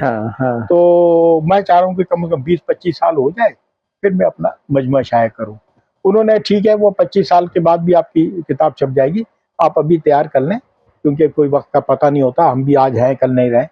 तो मैंने फिर सोचा, तो मैंने कहा देखिए ये कुफराने नेमत होगी अगर मैं इसको ठुकरा दूं। तो मैंने कहा अच्छा, फिर मैंने बैठ के गज़लें लिखनी शुरू की, देखिए ये कब करके, और फिर मैंने एक मसौदा बनाया और उनको कहा मैं आपको भेज रहा हूँ। वो मैंने भेज दी। कह रहे नहीं, मुझे भेजने की जरूरत नहीं थी, आपने भेज दी, कोई बात नहीं। अब ऐसा है कि आप छपाएंगे भी कराची में। अच्छा। और आप हमें इसका खर्चा बता दें, और हमारा ये है कि हम हर किताब 500 छापते हैं। 500 छापते हैं, और किताब की ज़खामत जो है वो होती है। तो शायरी की ज़खामत 100-150, 200 के अंदर होनी चाहिए। मैंने कहा अच्छा। तो मैंने ये किया कि उसकी 160 ज़खामत रखी और 500 का उसमें तादाद लिखी। मगर मुझे उन्होंने कहा, अब दूसरी हद तक आगे नहीं चली गई थी, मुझे कहना है देखिए हम 500 का ग्रांट देते हैं, आप इसको 1000 छपाएंगे और 1000 के पैसे हम आपको देंगे। तो मैंने कहा ठीक है। मैंने वो तैयार किया, 500 के पैसे की रकम उनको बताई, और 500 के लिए मैंने 18,000 रुपये की बाइक के लिए पैसे मिलते थे, तो वो पैसे मैंने मिलाए और मिला के मैंने किताब छपा दी और लिखा भी उसमें 500। अच्छा। तो उन्होंने पूछा, मैंने पैसा बता दिया। अच्छा, उन्होंने फिर शायद पूछा नहीं कि 1000 के 500 के, बहरहाल करके फिर उनको मैंने पहले 100 कापी भेजी। तो बाद में आया कि अब हमें ना भेजिए। अच्छा, अब 50 कापी आप इंडिया भेज दीजिए हमारे अदारे को, वहीं कराची में उसमें, और बाकी आप रखें, आपका हल्का बहुत वसी है, आप चुप करें। तो मैंने कहा बेहतर है। अब इसमें एक लतीफ़ा सुन लीजिए। शबनम रूमानी साहब को जब किताब देखने गया, देखा बड़ा हुआ, अच्छा कोकन नेहरू भी भाई वहाँ कहाँ पहुँच गया। मैंने कहा बस अब किस्मत है, कहीं भी ले जाके फेंक देती है, मैं क्या करूँ। अच्छा, तो आपने ये 500 छपाई? मैंने कहा नहीं, मैंने छपाई तो 1000 है, मगर 500 नहीं। क्यों? मैंने फिर सारी बात बता दी, मुझे छुपाने की जरूरत ही नहीं थी। अरे कहने जामी साहब आपने गलत किया। मैंने खैरियत? कहने जो दूसरा सफ़ा होता है ना, पहला सफ़ा होता है जिसके पीछे तफसीलात होती है, ये आप 500 का छपाते और उसमें लिखते थे इशाते अव्वल और दूसरे पे एक सफा छपा देते, और जब बाइंडिंग हो रही थी तो 500 में ये कर देते, 500 में वो कर देते। बात तो सही थी उनकी। तो बात तो सही थी, मगर मेरे मुंह से एक जुमला निकल गया। ऐसी अदबी बददियानती मुझसे नहीं हो। उन्होंने कहा कि हम आपको बुलाना चाहते हैं, आपकी तकरीब हम कीनिया में करवाना चाहते हैं, तकरीबन भाई। मैंने कहा मैं लाइक नहीं करता हूँ। कह रहे आप कुछ ना बोले, आप अप्लाई कर दें। अब चूंकि सरकार में उस वक्त ये था कि आप कहीं भी शायद मुल्क से बाहर जाए तो इजाजत लें, तो मुझे फिर इजाजत लेनी थी। फिर मैंने दरखास्त दी, वो दरखास्त गई एडमिन में, वहां से वहां होती चेयरमैन तक पहुंच गई। वो तो कॉर्पोरेशन में तो आग लग गई। खैर मंजूरी हो गई। उसके बाद उन्होंने अच्छा इत्तेफाक में एक और दोस्त थे, वसीम ख्वाजा, वो उन्हीं की तरफ से दोस्त बने थे। वो आते रहते थे यहाँ से, स्पेयर पार्ट्स ले जाते थे। उनका फोन आया कि भाई मैं आ रहा हूँ। मैंने अच्छा।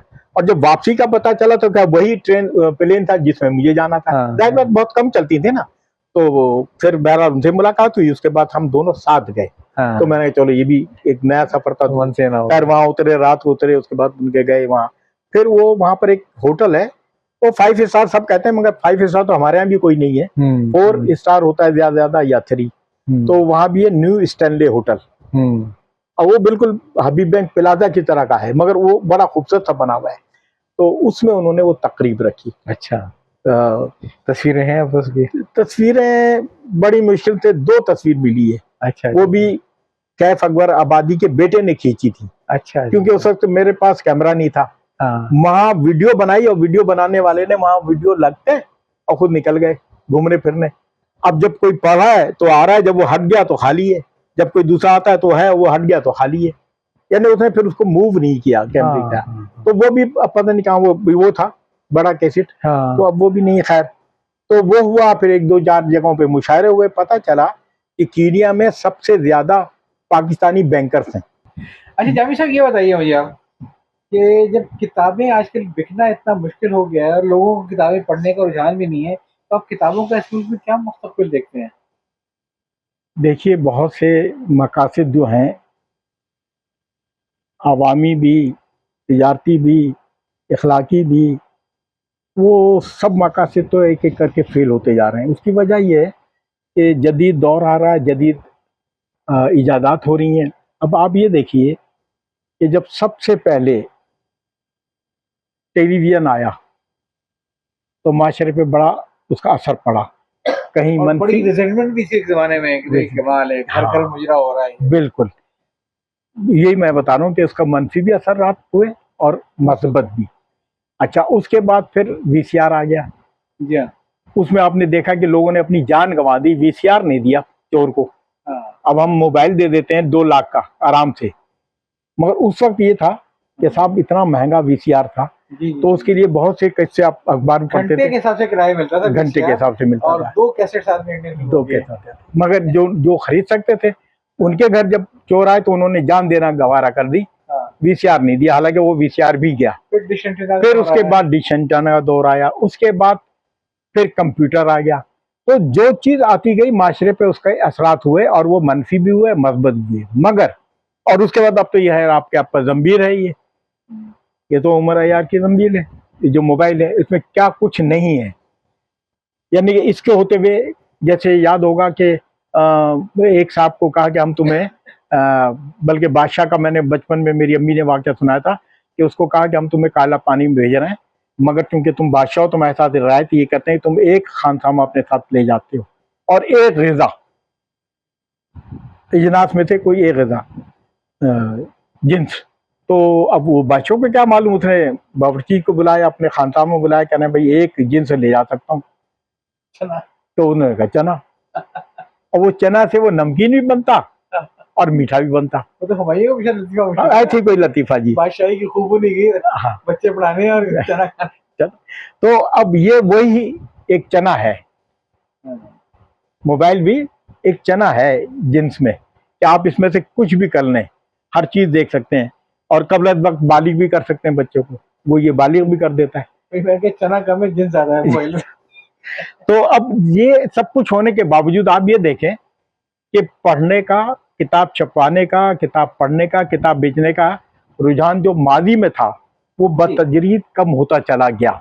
मगर कोई ऐसा नहीं हुआ कि आपने देखा हो, हालांकि बेशुमार कराची में किताबों की दुकान भी बंद हो गई, मगर नई दुकानें भी खुली। अच्छा, उन दुकानों में जो अभी कायम है और जो खुली हैं, उनमें एक चीज आप फर्क ये देखें कि उसके अंदर अब 20% अदब रह गया, जी जी जी, और 80% जो है वो आपकी किताबें रह गई हैं तालीम के मुतालिक, या हुनर, दीगर हुनर के मुतालिक, या गैस पेपर, या शरहें, या गाइड। देखिए उसका तो एक बड़ा आसान सा है ना, कि जो अभी करवाया था सर्वे गैलप वालों ने तो कुछ साल पहले ही है, तो उनका के जो पढ़े लिखे ने भी छोड़ दिया, हाँ, जो पढ़े लिखे लोग हैं, हाँ, उसमें से 75% लोगों ने ये कहा है कि हमने जिंदगी में सिवाय उस किताब के हाँ, जो इम्तिहान पास करने की जरूरत थी बस या उसकी कोई हेल्पिंग किताब थी, हमने इस तरह से कोई किताब पढ़ी नहीं है। बिल्कुल सही है। अच्छा, और बात अब यहाँ से मैं एक नई बात आपको बताता हूँ, नहीं तो आपके लिए तो खैर नई नहीं, मगर मैं अपना बहरहाल ख्याल बताऊं कि देखिए, जो भी हुनर या इल्म है, जितना भी इस वक्त दुनिया में है, वो सब मिन जानिब अल्लाह है। मेरे पास और आपके पास गला है, हम गुलूकार क्यों नहीं बन पाए? हमारे और आपके पास हाथ हैं, 5 उंगलियां हैं, हम मुसव्विर क्यों नहीं बन पाए? और बहुत से लोग हैं जो हमारी तरह हैं, वो शायर अदीब क्यों नहीं बन पाए? तो वजह ये समझ में आती है कि कुदरत इन उलूम को जिंदा रखना चाहती है। अब इसमें तेजी आए, इजाफा हो, या सुस्त रफ्तारी का शिकार हो जाए, वो हमारे ऊपर है। हम उस सॉरी अभी खबर करूंगी, बहुत माजरत से अपने बात करूंगा कि देखिए वो तो फितरत का निजाम है, फितरत का निजाम है। ये हमारी थम इम्प्रेशन है। हाँ, वो 2 आदमियों की नहीं मिलती, देख लीजिए आप, आंखों की पुतलियां 2 आदमियों के अरबों में नहीं मिलती नहीं मिलती। ठीक है, इंसानी अक्ल काम नहीं करती है। डीएनए जो है वो पूरा रिकॉर्ड लिए बैठा है और 2 आदमियों को आपस में नहीं मिलता है। वो जो एक हिंदू माइथोलॉजी ना धर्मा की, धर्मा, तो हर आदमी की धर्मा एक अलग है। और वो ये कि अपने आप को, जो इकबाल ने कहा कि अपने मन में डूब कर पाजा सुरागे जिंदगी, तो असल खेल है कि आप, जरूरी नहीं कि हर आदमी अच्छा शायर हो, बिल्कुल, लेकिन जो हो वो कमाल का हो। हाँ, मगर सवाल है कि शायर तो है ना, हाँ, शायर अच्छे भी हैं, हाँ, और नौजवानों में भी बहुत अच्छी शायरी कर रहे हैं, इसलिए कि उनको कुदरत ने ये सलाहियत दी गई है। लड़कों को, लड़कियों को बेहतरीन, उनको कुदरत ने ये हुनर दिया कि बेहतरीन ये आर्टिस्ट हैं, बेहतरीन गुलूकार हैं। वैसे अगर आप बात करें ना नौजवान शायरों की, हाँ, तो मुझे पता नहीं कि अपने कॉलेज लाइफ को याद आते थे जो कि पामिस्ट्री के बड़े शौकीन थे। वो इसलिए थे कि कुछ निस्वानी हाथ देखने को ये कुछ लोग शायरी इसलिए भी करते हैं कि ख्वातीन क्लबिंग कर देंगी। हाँ, तो ये सूरत हाल है। तो अब हर चीज में कमी तो आती जाती है, और कभी कभी उन पे इजाफा भी हो जाता है। कभी ये कोई एक लहर आती है, वो चीज जरा ज्यादा अजीब सा मसला हो गया है, एक हम 2 बिल्कुल तजाद है हाँ, कि चाहे या ना चाहे। मेरे साथ भी बहुत किताबें, आपको तो पता है, हाँ, आपने देखा हुआ किताबें खरीदते थे कि 20-25 हजार की मैं किताबें इकट्ठी खर्चा करता था जमाने, आपने तो खुद अपनी आंखें मैं खुद देखा। लेकिन अब मैं सोचता हूँ ये जो 1,500 रुपये किताब आई है, मैं लूँ तो उसके बाद मेरे पास इसकी वैल्यू क्या है बाद में, क्या है, एक दफा तो पढ़ लूंगा, उसके बाद में क्या हो गया। तो एक तो ये है कि किताब जो इतनी मोटी किताब आती है, तो वो जमाना चला गया ना, कर्नाफुली का पेपर आता था और उन्हें 100 रुपए के नाम से 300 रुपए में कर दिया। हाँ, वो उसके घर गई, डैश डैश हाँ, डैश डैश, उसने आवाज दी, डैश। तो एक तो कागज बहुत महंगा हो गया, कागज बहुत महंगा हो गया, इसमें कोई शक ही नहीं है। वैसे तो हर चीज महंगी हो गई, मगर इस सिर्फ में, इस सनत में कागज बहुत महंगा हो गया। तो मैं ये देख रहा हूँ कि किताब तो ईमानदारी की बात है, आप जो भी मर्जी कह लें, जो किताबें बिकती हैं तो कोर्स बिकती हैं, या मुतनाज़े मौज़ूआत अगर हो, चाहे फिक्र ही क्यों ना हो, हाँ, कुछ भी हो, कुछ भी हो, उसके ऊपर लोग अपना जो है ना उस पे करते हैं, हाँ, नेगेटिविटी की पॉइंट ऑफ व्यू से ही है। जी जी। और वो जो है कि इल्म की जस्तजू जो है वो तो बहुत कम है, हम भी नहीं खरीद पाते वो किताबें जितनी हैं। और दूसरी तरफ इल्म की इतनी बम्बार्डमेंट हो गई है, ये इसके वक्त मोबाइल फोन की वजह से, ये कि दिमाग चकराया रहता है कि हर वक्त जो है ना वो information, misinformation, disinformation, आदमी फिल्टर नहीं कर पाता है क्या चीज़ सही क्या चीज़ गलत है। ऐसे में किताब सर्वाइव कैसे करेगी? अब मैं आपसे अर्ज करूं, देखिए, सरवाइव करने का एक नया नुस्खा नए दौर में आ गया। वो क्या? वो ये आ गया कि माजी में आपने, अभी जब मैंने अपनी किताब का जिक्र किया तो आपने बताया कि 1000 एक कम से कम तादाद होती थी। जी जी जी, कम से कम मतलब 1000 से शुरू होती थी, उससे नीचे कोई सोचता भी नहीं था। उस वक्त पैसे की भी कदर थी, और किताब वही छपाता था जिसके पास इस्तात होती थी, या जिसकी कोई फंडिंग करते, तो ये होती थी। और इससे पहले अगर आप माजी में जाएं और कोई पुरानी किताब निकालें, कोई आप 70 साल पुरानी, उस पर आप लिखा देखेंगे तो 2000 से 5000 तक का भी लिखा होता था। पुरानी बात। जब पैदाइश पर पैमाना है कबीर और पैदाइश पर पैमाना है सगीर, बोलते हैं कि प्रोडक्शन जितनी ज्यादा होगी यूनिट कॉस्ट भी कम हो जाए। तो एक जमाना ये था कि 1000 सफ़े की किताब की कीमत 10 रुपए एक तरह से खुद ब खुद तय थी, खुद ब खुद तय थी कि 1000 का तो क्या कौन सी किताब होती थी, नाविने होती थी, वो 10 रुपए की होती थी। तो उसके बाद जाहिर बात फिर हालात बदलते गए, हो गया। अब सवाल ये है कि ये दुकानें चल रही हैं, देखिए पढ़ने वाले हो ना हो, कम हो, खरीदने वाले या अपने आप को पढ़ा लिखा जाहिर करने वालों की तो कसरत है। जैसे आपने कहा कि लोगों ने किताबें सजाई भी है, उन्होंने खोला भी नहीं उसकी विजिटिंग कार्ड के तौर पे। अब जदीद दौर में ये मसला आ गया कि वो पहले 1000 किताबें छपी, 1000 के बाद 500 हो गई, 500 के बाद 300 हो गई। अब वो सब दौर चला गया और अभी तेजी से ये बढ़ेगा। अब क्या है कि एक बात तो ये है कि एक आ गया है digital printing. Digital printing actual photo state copy की जदीद एक किस्म है, जिसमें वो उन्होंने इस तरह से किया कि आप कागज को डालें तो वो आगे पीछे निकाल देती है, और मगर उसमें ऊपर रखने के लिए आपको एक ही सफा रखना पड़ता है। हाँ। ऐसी कोई मशीन नहीं कि आपने पूरी किताब रख दी। हाँ, सही है। क्योंकि वो किताब तो बंद है। हाँ। तो अंदर से कहां से निकालेगी वो, तो ऐसा कोई लेजर भी नहीं आया कि अंदर का मामला निकाल दे। तो वो है कि किताब जैसे अगर कोई पुरानी किताब है उसको खोल देते हैं, वो सफा सफा करके रखते हैं ताकि किताब का सफा सीधा हो, वरना अगर यूं करके रखें जैसे पहले फोटोकॉपी होती थी तो वो जमाना तो आ चुका है। हाँ, उर्दू बाजार में काम हो रहा है, अमेज़न पे काम हो रहा है, अमेज़न पे भी ये कर रहे हैं। सबसे बड़ी महंगी जो चीज है वो है स्पेस। और नंबर 1 और नंबर 2, जब स्पेस में मैं देखता हूँ कि ये किताब जो है 2001 की छपी हुई थी। हाँ। यार 22 साल तो किसी ने खरीदी नहीं थी। हाँ। एक नहीं रह गई उस खरीदने के लिए। नहीं, मगर आप ये सवाल कैसे वसूख से कह सकते हैं? क्या उस एडिशन देखिए, नहीं, मैं ये पूछ रहा हूँ कि आपने खरीदी। हाँ। तो आप ही ने खरीदी, बाकी कहाँ गई? नहीं, मैं ये कह रहा हूँ कि जैसे रोजनामा अखबार की एक लाइफ होती थी ना कि आपने उस दिन खरीद लिया, उसको खत्म। हफ्तरोजी की लाइफ थी। हाँ, किताब की लाइफ भी जब उस पर प्रिंट डेट आती थी। हाँ। तो 3-4 साल के बाद आदमी खुद भी थोड़ा सोचता था यार 4 साल से ये 500 किताब छपी थी, अब तक 4 साल में ये नहीं बिकी है। सेल्फ लाइफ अफोर्ड नहीं कर सकता वो तो आपका पूरा फॉर्मेट बना रखा है, जब आप ऑर्डर देंगे क्लैक करके मशीन निकाल देगी। ठीक है। आपको पता है ना कि डॉक्टर मोहम्मद मोहसिन और अनवर अहमद अलवी की किताब अमेज़न ने छापी। हाँ। पहली दफा इन्होंने भेजा, उन्होंने एक्सेप्ट कर लिया, छाप दी, मगर छाप के इनको एक किताब दी। तो वो एक किताब राइट से नहीं खुलती थी, उर्दू की किताब लेफ्ट से खुलती थी। मैंने जब मुझे दिखाई तो मैंने कहा ये लेफ्ट से क्यों नहीं, कि उनका सांचा ऐसी है, मतलब तो उनका तरीका ये है कि वो हर किताब जो है ना अंग्रेजी की तरह लेफ्ट से खुलती है। अब उर्दू किताब भी लेफ्ट से खुल रही है। खैर, तो मैंने कहा कितनी बिकी का नहीं, वो ऑर्डर आता है ना तो वो उतनी कर देते हैं, अगर 4 का ऑर्डर आ गया तो 4 दे देते हैं। तो वो वही तो था डिजिटल प्रिंटिंग।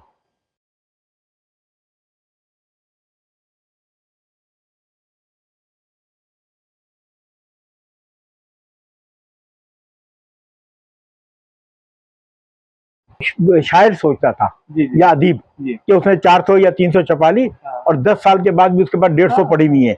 मगर दुकानदारों का मसला कुछ और है। दुकानदार क्या करते हैं, पहले तो ये आपस में कैश पे डीलिंग नहीं करते, इनका सिस्टम होता है बार्टर। आप भी कुतुब फरोश है, मैं भी हूँ, मेरे पास अहमद फराज की किताबें आई, मैंने छापी उसकी किताब, मैंने आप सारे कुतुब फरोशों को 20-20, 25-25 कापियां दे दी। अब यहाँ थोड़ा सा एक कॉन्फ्लिक्ट इंटरेस्ट वाली बात आ गई। देखिए आप मुसन्निफ भी हैं। हाँ। और आप नशर भी हैं, ठीक है। नहीं, मैं आपको मुसन्निफ के पॉइंट ऑफ व्यू देखता हूँ। अच्छा। बहुत सारे मुसन्निफीन को जो शिकायत होती है कि जब हमने दिया तो उस लिहाज से वो उस तरीके से पैसे नहीं मिले जिस तरीके से ATM से निकलते हैं। हाँ। बुक सेलर से। और उसमें एक फैक्ट ये भी है जो आपने बिल्कुल सही कहा, जो कम लोग बताते हैं कि जो किताब आपने छापी 300 की, उसमें 200 का आपने बार्टर सिस्टम भेज दिए। हाँ।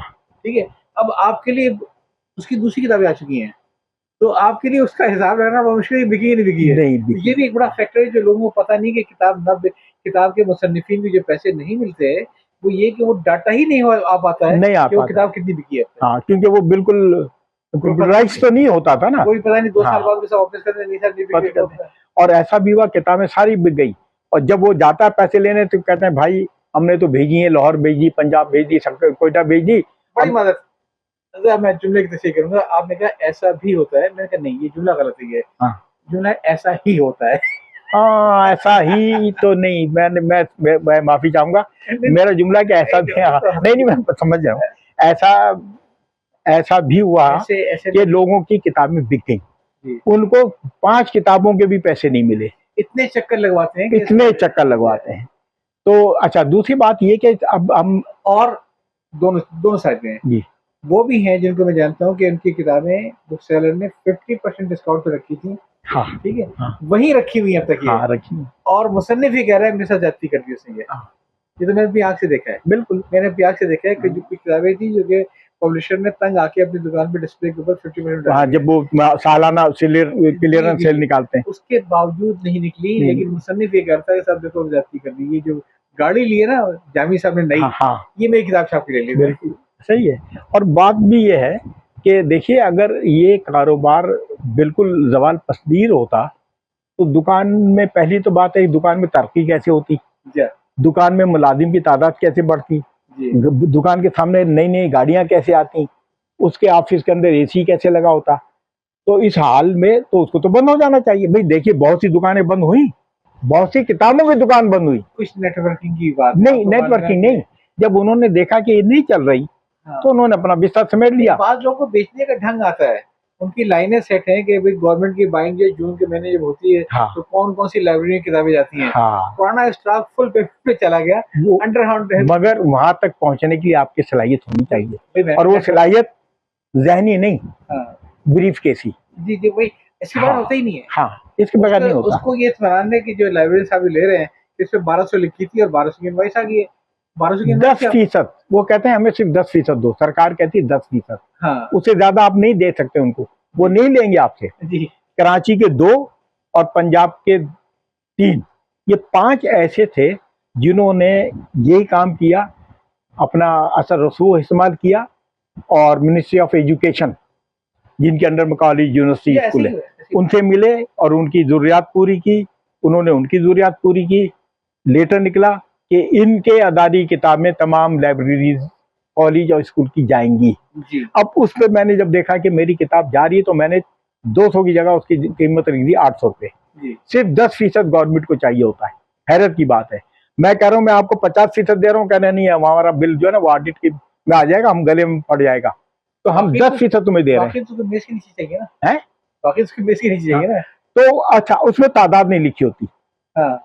अगर मैं किताब छाप रहा हूँ और मेरा, लेकिन जामी साहब मैं आपसे कहूँगा, अगर इस किस्म की प्रैक्टिस करके किताब बेचनी हो, पैसे कमाने हो, तो फिर बेहतर आदमी काम ना करे। नहीं तो सिर्फ एक किताब बेचने में ये नहीं, मैं ये कह रह गया है कि और दूसरे मामला नहीं है इंसान के। अंडर द टेबल की आपने 1200 किताब जो गवर्नमेंट को आप फर्ज के 10% भी दे रही है, और बाकी जो नीचे बंडा हो रहा है पूरा, अकाउंट डिपार्टमेंट से, लाइब्रेरी से सारा करा के, तो ये तो आदमी कोई भी काम कर लेते, किताब तो कोई काम में भी यही काम है।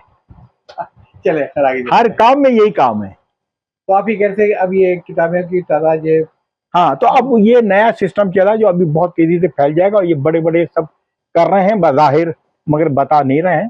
तो और आम आदमी को पता नहीं चला, मगर कब तक पता नहीं चलेगा। जब मुझे पता चल गया कि जबकि मैं अब तो मार्केट का आदमी भी नहीं रहा, तो वो ये करते हैं, उसमें तादाद वादाद कुछ नहीं लिखी जाती, जितनी कापी आप बोले उनको बोले क्या, पैसा आपका, 5 कापी आपको दे दी, बाकी 15 कापी डाल दी। हम लोग तो वाकिफ है कैश ऑन डिलीवरी के। अब तो प्रिंट ऑन ऑर्डर आ गया ना, और दुनिया भर में आ गया है, दुनिया भर में आ गया। वो शेल्फ लाइफ अफोर्ड नहीं कर सकता है वो तो आपका पूरा फॉर्मेट बना रखा है, जब आप ऑर्डर देंगे क्रैक करके मशीन निकाल देगी। ठीक है, आपको पता है ना कि डॉक्टर मोहम्मद मोहसिन और अनवर अहमद अलवी की किताब अमेज़न ने छापी। पहली दफा इन्होंने भेजा, उन्होंने एक्सेप्ट कर लिया, छाप दी, मगर छाप के इनको एक किताब दी, तो वो एक किताब राइट से नहीं खुलती थी, उर्दू की किताब लेफ्ट से खुलती थी। मैंने जब मुझे दिखाई तो मैंने कहा ये लेफ्ट से क्यों नहीं, उनका सांचा ऐसी है, मतलब तो उनका तरीका ये है कि वो हर किताब जो है ना अंग्रेजी की तरह लेफ्ट से खुलती है। अब उर्दू किताब भी लेफ्ट से खुल रही है। खैर, तो मैंने कहा कितनी बिकी का नहीं, वो ऑर्डर आता है ना तो वो उतनी कर देते हैं, अगर 4 का ऑर्डर आ गया तो 4 दे देते हैं। तो वो वही तो था डिजिटल कम्युनिटी। वो 5 पागल थोड़ी है 200-150 छाप के रखेंगे अपने यहाँ। तो वो जाके वो अमेज़न वाला जो ये था, वो आज जाके पाकिस्तान में इंट्रोड्यूस हुआ, मगर अभी पूरी तरह नहीं हुआ। तो अब ये सुधर काफी लोगों से रब्ता किया जिनकी किताबें छपी थी, एक होगा हमारे कॉन्सेप्ट है कि अभी अब वहाँ चले गए, तो उनको भी मैंने यही देखा कि भैया अपने ताल्लुकात की बुनियाद पे 2-4 लोगों ने ऑनलाइन अगर खरीद लिया होगा तो खरीद लिया होगा। एक तो वो प्राइसिंग उसकी ऐसी करते हैं कि जो टाइटल प्राइस इतनी जैकअप कर देंगे अपने उसकी वजह से ये कि आपके लिए फिर वायरल में रहती नहीं किसी अंदाज से। और उसके बाद फिर जो एक बार जो जुल्म होता है वो ये होता है कि बाज़ औक़ात क्या है वो ये भी करते हैं कि जिसमें उनका ख़्याल ये है कि शायद बिक जाएगी, बजाय एक के 5-6 चाप ली और फिर उसको थ्रो अवे में निकालते हैं। मैं नहीं समझता किसी पाकिस्तानी ऑथर ने कोई अमेज़न पे, मैं काफ़ी लोग जानता हूँ जिनकी किताबें हैं। उनकी हैं। हाँ, काफ़ी लोग जानता हूँ, उनसे मैंने बात की है, नहीं, कुछ सेम नहीं है मतलब तो पाकिस्तानी किताबों की इतनी ऐसा नहीं है, इंडियन की होगी। नहीं मगर मैं 2 नाम आपको दिए तो जो मुझे ना पहले अलवी ने किताब दी, वो उनकी आई, जी। फिर उनकी आई और कभी-कभी कहते हैं वो 6 महीने और 4 महीने 5 में वो रकम भी आ जाती है। वो बेचते हैं ना, कहीं कोई मंगाता है जैसे लंदन में या अमेरिका में या कनाडा में कोई पाकिस्तानी बैठा है, वो पढ़ने का शौकीन है, पढ़ता है, वो उनसे मंगा लेता है, तो वो डॉलर में जाती है, तो उसमें से जब बिकती है तो थोड़े से पैसे इनको भेज देते हैं, वो आज भी उनके पास आता है। वो हाँ, जो एक किले हैं ज़हनों में वो किले अब आपको जो किताबों की दुकान में किताबें जो भरी हुई नजर आ रही है जी। पुरानी, ये भी अब है, आस्ते आस्ते ये भी खत्म हो जाएंगी। बकौल आपके कि जैसे आपने देखा कि वहाँ 50% पे तो वो बेच रहे हैं और 70% पे ये रीगल पे आ जाएगी, वो फिर जान छुड़ा लेंगे क्योंकि कमा तो रहे हैं ना वो। वैसे वो बाइंडिंग वाला मसला हल हो चुका है, उर्दू बाइंडिंग यहाँ पे स्टार्ट कर दी है। नहीं अब तो हो गया है, ये यहाँ हो गया है, उन्होंने भी हो गया है। अच्छा, मशीन प्रिंटिंग का हाँ लेफ्ट राइट। हाँ, क्योंकि मैंने खुद देखा नहीं होता तो मुझे इल्म नहीं होता, मुझे दिखाई किताब तो मैंने कहा भी तो उन्होंने कहा ये वहां पर आजकल इसी तरह चल रहा है, और ये पुरानी बात है, ये भी अभी की नहीं बता रहा मैं आपको। तो बहरहाल अब सवाल ये है कि मुसन्निफ को रोइए, कुतुब फरोश को रोइए, किसको रोइए, किसी को ना रोइए, खुद को रोइए। तो आपके ख्याल में पर यूनिट कॉस्ट कम होगी लेकिन किताब सर्वाइव कर जाएगी डिजिटल प्रिंटिंग के अंदर? बस, मगर कितनी, जितनी डिमांड होगी उतनी निकाल दीजिए आप। डिमांड हमारे है नहीं, और डिमांड हमारे यहाँ है नहीं। अरे है भी तो कितनी, 5, 10, 15, और वो भी यकमुश्त नहीं, किसी ने आज दे दी, किसी ने 3 महीने बाद दे दी, किसी ने 20 दिन बाद दे दी। ट्रेंड चेंज है ना, एक जमाना था हम लोग जो पढ़ा करते थे वो बड़े बड़े मुजाहिदों के नॉवल वगैरह, और वो इतनी मोटी मोटी आज बिस्तर में लेट के उनकी इतनी मोटी किताब हाथ में आती नहीं आती। शाहीन और क्या नाम है वो यूसुफ बिन ताशकीन और एम असलम के नावल और पता नहीं क्या क्या था, इतनी जख्म के अब सीने पर रखिए तो सांस घुट जाती है। 100-150 सफेद सिर्फ झंडा गिरने और झंडा उठाने में उसी में गुजर जाते हैं। मालूम तीर लगा उसके हाथ में झंडा गिरा, से पूरा खुतबा शुजात दिया और उसके मगर आप दाद दीजिए, आज भी 1-2 किताबें ऐसी हैं नावल, गालिबन एक का नाम राइटर का नाम निम्रा है या किताब का नाम निम्रा है, इतनी मोटी किताब वो भी बिक रही है। अब एक बिक रही है, 2 बिक रही है, ये नहीं है, मगर वो छपी है, तो ऐसा भी हो सकता है। चले फिर हमने ये तो देख लिया कि किताब का जो प्रॉब्लम नहीं, किताब के मुस्तकबिल को हम इसलिए नहीं मौजूद बहस बनाना चाहिए या उसके लिए हमें फिक्रमंद होने की जरूरत नहीं है कि जैसा हमारा मुस्तकबिल वैसी किताबों का मुस्तकबिल, वैसी दुनिया का मुस्तकबिल, वैसी मुल्कों का मुस्तकबिल, ये सारे मुस्तकबिल हमारे सब एक ही जैसे हैं। तो मतलब आपने इस पर ना ही कर दी ना? हाँ नहीं, मैं इसमें कोई कभी खुशफहमी का शिकार नहीं रहा, जबकि मैं पब्लिशर बना नहीं, मुझे तो बनाया गया और मैं बना क्योंकि कुदरत ने जब मेरा रोजी का एक दरवाजा बंद कर दिया, यानी अदारा खत्म हो गया, मैं रिटायर नहीं हुआ था, अदारा खत्म हो गया, तो मैं 2-3 जगह गया काम करने, मुझे काम तो दिया, मेरे एक्सपीरियंस को देख के तनख्वाह के लिए कह रहे हैं भाई हम इतना देंगे, उतने में तो मेरे बच्चों का गुजारा नहीं होगा, तो मैं और बीवी क्या रोजा रखें। फिर ये काम मुझे मिला तो मैं समझ गया कि कुदरत मुझे इस लाइन में डाली है, मगर इसको मैंने शुरू से आखिर तक बिजनेस नहीं बनाया। जैसे जो आपने शुरू में बात की ना बिजनेस टेक्नोलॉजी की, वो एक बहुत बड़ी हरकत है, और जिस दिन चाइना ने यहाँ पे उठा के 500,000 रुपए की किंडल भेजनी शुरू कर दी पाकिस्तान के अंदर, तो उसमें मुझे हर चीज मिल रही है ना, हर चीज मिल रही है, पेड सब्सक्रिप्शन मिल रही है, वाई शुड आई गो, मतलब मेरे तो यही मसला है कि मैं कहाँ कितनी किताबें हैं, तो अब आप ये कि रीडिंग ऑन डिमांड है। हाँ, रीडिंग ऑन डिमांड। अब आप ये सवाल मुझसे ही पूछें कि मेरे पास भी किताबें हैं, तो लोग मुझसे पूछते हैं यार ये सब किताबों का आपने कुछ मुस्तकबिल सोचा? मैंने कहा मैं समझ गया तुम्हारी बात कि मेरे मरने के बाद क्या होगा।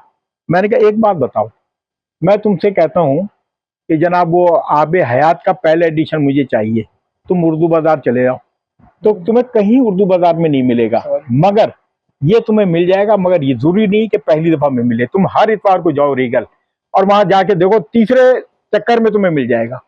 मुझे ये सारी कदीम किताबें मुंशी निवल किशोर की 130 140 साल पुराने मजमूए मुझे कहाँ मिले, वहां मिले। तो मैंने कहा भाई मैं इस पे शाम बन के तो नहीं बैठा हूँ। अव्वल तो मेरे बेटे ने जो ये सब कुछ किया है, सब कुछ वो हिफाजत कर रहा है, तो मैंने कहा वो यकीनन पहले तो कोशिश फरीद, मैंने कहा पहले तो वो कोशिश करेगा कि कोई लाइब्रेरी से रब्ता करे, कोई भी सरकारी और निम सरकारी के ये ले लें। वो नहीं लेंगे तो किसी अच्छी दुकानदार से रब्ता करेगा, वो ले लें। जब वो नहीं लेंगे तो मैंने कहा बेटा जब कोई ना ले तो आखिर उनको वहीं पहुंचा देना जहां से मैंने ली है, ताकि कल मेरे जैसा कोई आदमी आए तो उसको वहां से मिल जाए। वहाँ मैंने बहुत किताबें खरीदी, आपने भी खरीदी है ना? वो कहाँ से मिलती है आपको? मुझे एक जुमला बड़ा याद आता है वहाँ पे एक दुकानदार का, उसको मालूम था मेरा टेस्ट क्या है, तो जरा निकाल के अलग रखता कि उनको मालूम था उस जमाने में पैसे थे खर्च करता था मैं। तो उसने मुझे एक दफा कहा कि साहब जब हमारे पास किताबें बिकने आती हैं तो हमें मालूम था कि पीआईबी में फला साहब का इंतकाल हो गया। हाँ, क्योंकि वो किताबें हमसे खरीद के ले गए थे। हाँ, और ये आपकी बात मैं मानता हूँ कि ये रीगल वगैरह जो कल्चर है सेकंड हैंड किताबों का, ये इस लिहाज से गनीमत है, वरना इसमें तो गुटखा में बिक जाना था रही है बिल्कुल। और फिर मिलती भी नहीं कहीं, अभी तो कहीं मिलती रहती है। एक साहब लड़ रहे थे, वो नदीम आपने देखा होगा, शुरू में जब जाते हैं तो इस हाथ में होता है हाँ, चश्मे वाला, हाँ। और जो टेबल पे बिछाता, तो वहां एक बंदा उससे अच्छा खासा कपड़े में था और उससे लड़ाई कर रहा था। तो मैं आगे चला गया तो उससे मिलके फिर वैसे सुना तो मैं वापस आ गया। मैंने कहा लड़ाई आज यहाँ होती तो नहीं है। तो वो भी गर्म था और वो भी, हालांकि वो कम था मगर वो बहुत ज्यादा गर्म हो रहे थे और इनके हाथ में एक किताब थी। मैं गया तो उसने मुझे कहा जामी भाई देखें ये, अब जबरदस्ती से कह रहे हैं। मैंने कहा भाई आपको नहीं मिलेगी तो दे दें, वापस कर दें, आप जाएं कहीं और। वो किताब भी नहीं दे रहे। तो उससे कह रहे हैं, ये उसको कह रहे थे जो ये मुझे बता रहे हैं कि आप लोग तो तोल के लेते हैं 10 रुपए के गिलास को, तोल के लेते हैं, तो ये क्या बात है आप इसके 500 रुपये मांग रहे हैं, ये कोई बात वही चले रहा है तोल के बिकती है नहीं। तो मैंने कहा देखा तो वो किताब थी, तो वो ले रहा है तो दे नहीं रहे। मैंने कहा अच्छा मुझे दिखाइए तो सही। मैंने उन्होंने मुझे दे दी। मैंने देखा पुरानी किताब थी और काम की थी, अगर मेरी नजर पड़ती तो मैं उठा लेता। मैंने कहा ऐसा है, बात सुनिए, आप सही कह रहे हैं 10 रुपए के हिसाब से, ये ज्यादा 2 किलो की होगी, 3 किलो की तो 30 रुपए नहीं 50 रुपए। कह रहा मैं ये कह रहा हूँ कि आप मुझसे 50 रुपए ले लें। तो अब वो पागल तो बहुत से होते हैं ना जो बधाई लगते नहीं है मगर अपने करतूत और हरकत से पता चलता है। मैंने कहा था ऐसा कीजिए, मैं आपको दुकान बताता हूँ, ये किताब इसको लान दीजिए, पुरानी किताब है, आप जाइए, आपको मैं खाली 70 रुपए में ये नई किताब मिल जाएगी। अच्छा, नई हालत में है। कहाँ पे? मैंने कहा उर्दू बाजार में फलानी दुकान पे। कहने के आपका दिमाग खराब हो गया, ऐसी बोला मुझे। मैंने क्यों, ये किताब किताबों की दुकान में मिलेगी? मैं क्यों नहीं मिलेगी, खोल के दिखा देगी, फला साहब ने खरीदी थी और ये सन उसका लिखा हुआ है, ये कहाँ मिलेगी? तो मैंने कहा जब ये वहां नहीं मिलेगी और यहाँ मिल रही है तो आप यहाँ उससे भाव ताव कर रहे हैं। मैंने कहा देखिए ये लोग मेरे लिए बहुत अजीज हैं, काबिल एहतराम है, और मैं उर्दू बाजार या किसी भी दुकान से ज्यादा इन लोगों को अहमियत देता हूँ, इनकी इज्जत करता हूँ, ये मेरे लिए खजाने हैं। वो आपके हिसाब से निकाल के लगते हैं। मैंने कहा वो जामी साहब को हाँ, तो मैंने कहा क्यों आज पकड़े में, क्यों लेना चाहते हैं, छोड़ दें, अब 30 रुपए वाली किताब में ढेर लगा हुआ है। फिर मैंने भी थोड़ा अपना लहजा जरा बुलंद किया, मुझे पता था पागल आदमी है, तो खैर वो खामोश हो गया। फिर वो किताब मैंने उसको नदीम को दे दी। तो फिर उससे जाने लगा, मुड़ के कहने अच्छा क्या लोगे? उसने कहा 1 पैसा कम नहीं, 500 रुपये लूंगा। तो चले हम तो अपने, हमारी नस्ल तो वो है जिसने अपने सामने साहब हमने जायदाद को आते देखा और जायदाद को गायब होते देखा ही है सब। हाँ, तो अभी बुक टेक्नोलॉजी जो है जब ये डिजिटल में जाएगी, उरूज भी देखा जी, तो उसके और जवाल भी देख रहे हैं। मुमकिन है कि इल्म और क्वालिटी कुछ पता नहीं इजाफा हो जाए, लेकिन ये किताबों का कल्चर कुछ नहीं। मैं तो अब भी खुशगुमान हूँ, कोई पता नहीं कल इसकी किस्मत यावरी करे। और आप फिक्र न करें, अपने को तो खाने की फिक्र न करें, जो माशाल्लाह आपका बेटा है ना, हाँ वो संभालेगा, वो संभाल लेगा। हाँ, वो नहीं जाने देगा। नहीं वो रखेगा तो नहीं, मतलब कब तक रखेगा बेचारा, मगर उसको ठीक जगह पे पहुंचा देगा। और ठीक जगह मेरे लिए वो फुटपाथ भी है देखा जाए तो। मैंने उसको बता चुका हूँ, मैंने कहा बेटा ये मैंने कहाँ से नहीं है सारी किताबें, ये मुंशी निबल किशोर को तो नाम सुना था मैंने, ये इनके जो शोरा के दीवान है, उनके जोश मलियाबादी के दादा का जो दीवान मुझे मिला है, वो कहाँ मिलेगा मुझे? शहीदी का, उसका अलीम का, हलीम का, जो कितने नाम है पुराने, ये कहाँ मिलेगा मुझे? आप इंशाल्लाह फिक्र न करें, आपका इदारा वैसे ही रहेगा। नहीं इंशाल्लाह ताला रिसर्च मरकज बनेगा। तो मैं बिल्कुल उसके लिए, जब मैंने अपने बच्चों की फिक्र नहीं की कि इनका मुस्तकबिल क्या होगा, मुस्तकबिल इनको अपना करना है। पता नहीं आपके इल्म में है कि नहीं, जब अब्बू का इंतकाल हुआ तो मैं नाम नहीं लूँगा, एक बहुत बड़े इदारे से मेरे पास फ़ोन आया था, उनके लाइब्रेरियन का ये। और आप कैसे उनके लाइब्रेरियन ने फ़ोन किया था मुझे अच्छा कि जी वो फारूकी साहब की लाइब्रेरी चाहिए थी, तो आप मुनासिब सुनिए ज़ाया जाएंगी तो आप इस लाइब्रेरी में दे दिए। तो मैंने उनसे पता क्या कहा था, मैंने कहा देखिए बेटे की 3 किस्में होती हैं, अब्बू ने मुझे बताई थी, पूत, कपूत और सपूत। सपूत। ठीक है? पूत वो होता है कि 100 थी और मरले और 100 में भी छोड़ दी उसने ये। और कपूत वो है जो गाना बजा के बस तो सब मैंने कहा मैं इंशाल्लाह अपने बाप का सपूत बनूंगा और जितनी भी छोड़ किताबें छोड़ गए हैं ये, मैं इंशाल्लाह उसको दूंगी करूंगा। हाँ, और बिल्कुल। ये मैं इसीलिए दुकान से आके बैठा हूँ बिल्कुल ताकि वो अब्बू की किताबें सारी महफूज नहीं है। वो भी सपूत है, हाँ। मेरा बेटा भी सपूत है। खैर वो खरीदता तो नहीं, खरीदता तो मैं ही हूँ, मगर वो उसको ऐसे ही संभालता है जैसे उसने खरीदी है। तो चले आप आगे फिर क्या जनाब आ जाए कुछ शेर व आ शायरी के जाए। साथ? हाँ।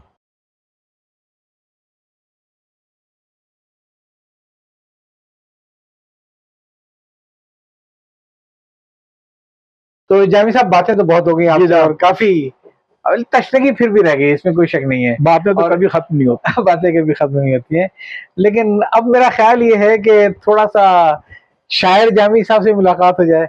आपने कई सिन्फों में लिखा और बहुत अच्छा लिखा, तो जरा कुछ अता कर दीजिए लोगों के लिए आज। जनाब बिल्कुल। हकाइक हैं जमानों पे रकम तेरे हैं, ये जहाँ तेरा है ये लोहो कलम तेरे हैं। ये लोहे कलम तेरे हैं, ये जहाँ वो दूसरा किसी और का, जी, ये जहाँ तेरा है ये लोहो कलम तेरे हैं। हम पे हर लम्हा जो होती है तेरी रहमत है। वाह। हम पे हर लम्हा जो होती है तेरी रहमत है, तेरी रहमत है। हम पे हरान जो होते हैं करम तेरे हैं। करम तेरे हैं। हम पे हरान जो होते हैं करम तेरे हैं। हर घड़ी हम पे है एहसान, वाह कि तू मालिक है। हर घड़ी हम पे हर घड़ी हम पे है एहसान कि तू मालिक है। हर घड़ी है हमें एहसास कि हम तेरे हैं, कि हम तेरे हैं। माशाल्लाह माशाल्लाह। हर घड़ी माशाल्लाह माशाल्लाह है हमें एहसास कि हम तेरे हैं। और कारवां में तेरे हर एक नफस शामिल है। कारवां में तेरे हर एक नफस शामिल है। शर्क से गर्ब हवाओं में अलम तेरे हैं। वाह। कारवां में तेरे हर एक नफस शामिल है। शर्क से गर्ब हवाओं में अलम तेरे हैं। जो तेरी समत बढ़े उनका मुहाफिज तू है। हाँ, जो तेरी समत बढ़े उनका मुहाफिज तू है। जो तेरी राह में उठते हैं कदम तेरे तेरे। जो तेरी राह में उठते हैं कदम तेरे हैं। वो भी तेरे हैं कि जो ऐश तरब में गुम है। वो भी तेरे हैं जो ऐश तरब में गुम है। और भी जितने हैं शाइस्ता गम तेरे हैं। वाह। जो तेरी राह में उठते हैं कदम तेरे हैं। वो भी तेरे हैं जो ऐश तरब में गुम है। और भी जितने हैं शाइस्ता गम तेरे हैं। हम पे लाजिम है कि हर आन करें शुक्र तेरा। हम पे लाजिम है कि हरान करें शुक्र तेरा। सारी खुशियां हैं तेरी रंजो अलम तेरे। सारी खुशियां हैं तेरी रंजो अलम तेरे हैं। हमसे कुछ फहम तुझे बांट रहे हैं वरना। हमसे कुछ फहम तुझे बांट रहे हैं वरना। ये कलीसा ये शवाले ये हरम तेरे हैं। हमसे कुछ फहम तुझे बांट रहे हैं वरना। ये कलीसा ये शवाले ये हरम तेरे हैं। लाख निस्बत न रखें तुझसे मगर मेरे खुदा। लाख निस्बत न रखें तुझसे मगर मेरे खुदा। तेरे मुनकर ये पुजारी ये सनम तेरे हैं। लाख निस्बत न रखें तुझसे मगर मेरे खुदा। तेरे मुनकर ये पुजारी ये सनम तेरे हैं। और सब एक नात छोटी बैर की है। राह तैबा में जल रहा हूं मैं। राह तैबा में जल रहा हूं मैं। जन्नत ताकि जन्नत का एक दिया हूं मैं। ताकि जन्नत का एक दिया हूं। राह तैबा में जल रहा हूं मैं ताकि जन्नत का एक दिया हूं मैं। कर लिया विरदे जां दुरूद व सलाम। कर लिया विरदे जां दुरूद व सलाम। अब तो हैरान पड़ रहा हूं मैं। वाह। अब तो हैरान पड़ रहा हूं मैं। कोई मुश्किल है मंजर तैबा। कोई मुश्किल है मंजर तैबा। बंद आंखों से देखता हूं मैं। कोई मुश्किल है मंजर तैबा। बंद आंखों से देखता हूं मैं। उनके कदमों पे जान देनी है। उनके कदमों पे जान देनी है।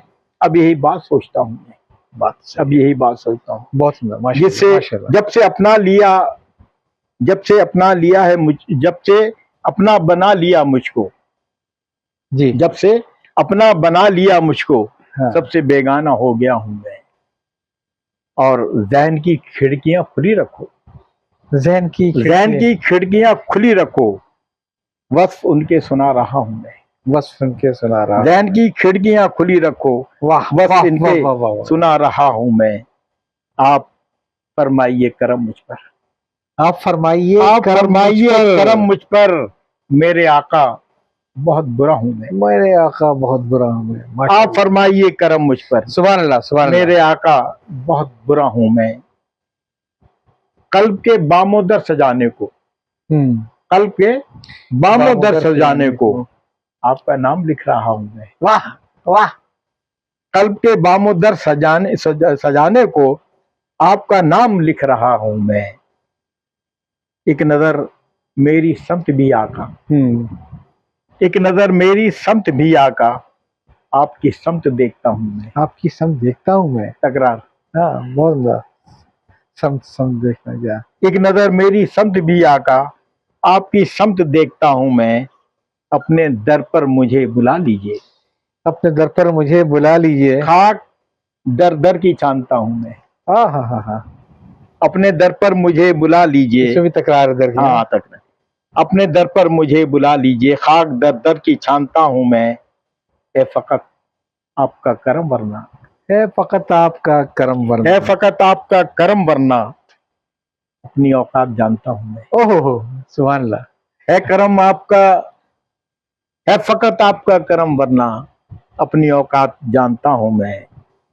जिक्र होता है जब मदीने का, जिक्र होता है जब मदीने का, ऐसा लगता है आशना हूं मैं। हाँ ऐसा जिक्र होता है जब मदीने का, ऐसा लगता है आशना हूं मैं। मेरे आका तवज्जो है दरकार, मेरे आका तवज्जो है दरकार। मेरे आका तवज्जो है दरकार, अपने असलाफ की दुआ हूं मैं। वाह। अपने असलाफ की दुआ। अपने असलाफ की दुआ मुझे। जर की मुतलक मुझे नहीं परवाह, जी। जर की मुतलक मुझे नहीं परवाह, इज़्न मिल जाए तो हवा हूं मैं। वाह वाह। इज़्न मिल जाए तो हवा हूँ मैं। जर की मुतलक मुझे नहीं परवाह, इज़्न मिल जाए तो हवा हूं मैं। दरे सरकार की कसम जानी, दरे सरकार की कसम जानी, मुझको मालूम है कि क्या हूँ मैं।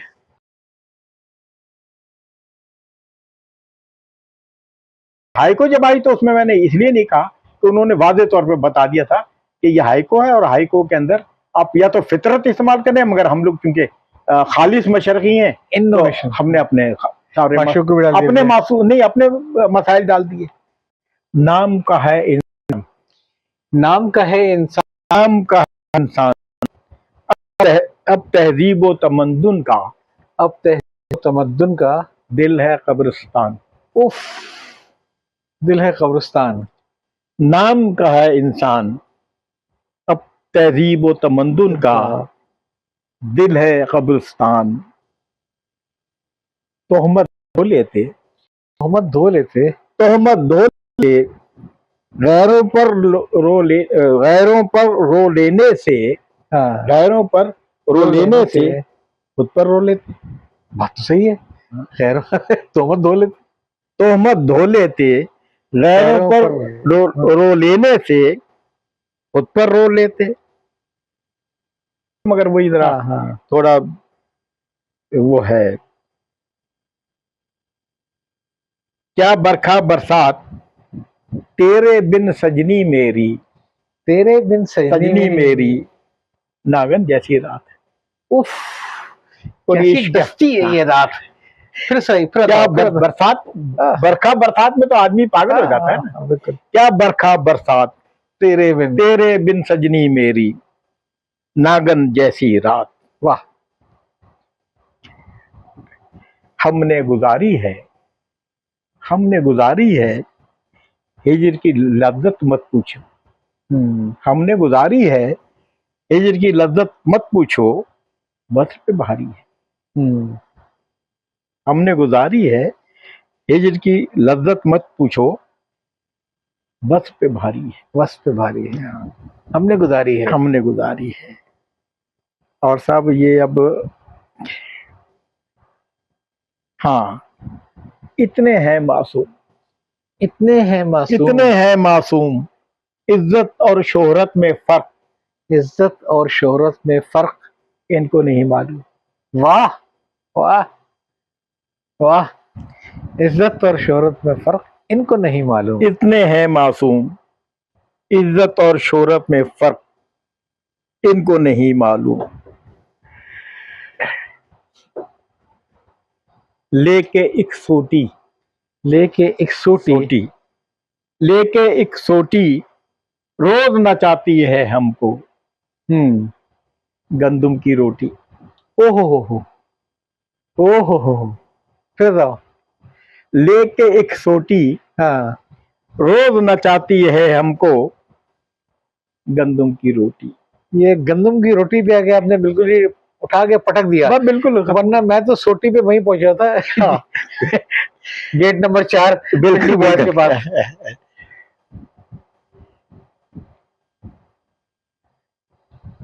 अदब के ये नमरूद, अदब के ये नमरूद, अदब के ये नमरूद मुल्क सुखन पर काबिज हैं, मुल्क सुखन पर काबिज हैं, जाहिल और मरदूद।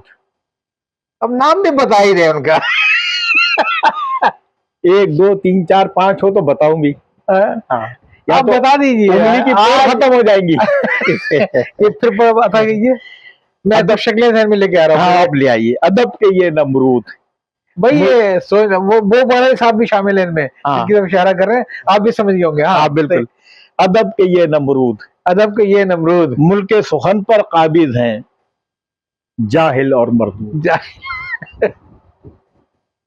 और सुनिए साहब, इनको भी गिनिए कौन है ये।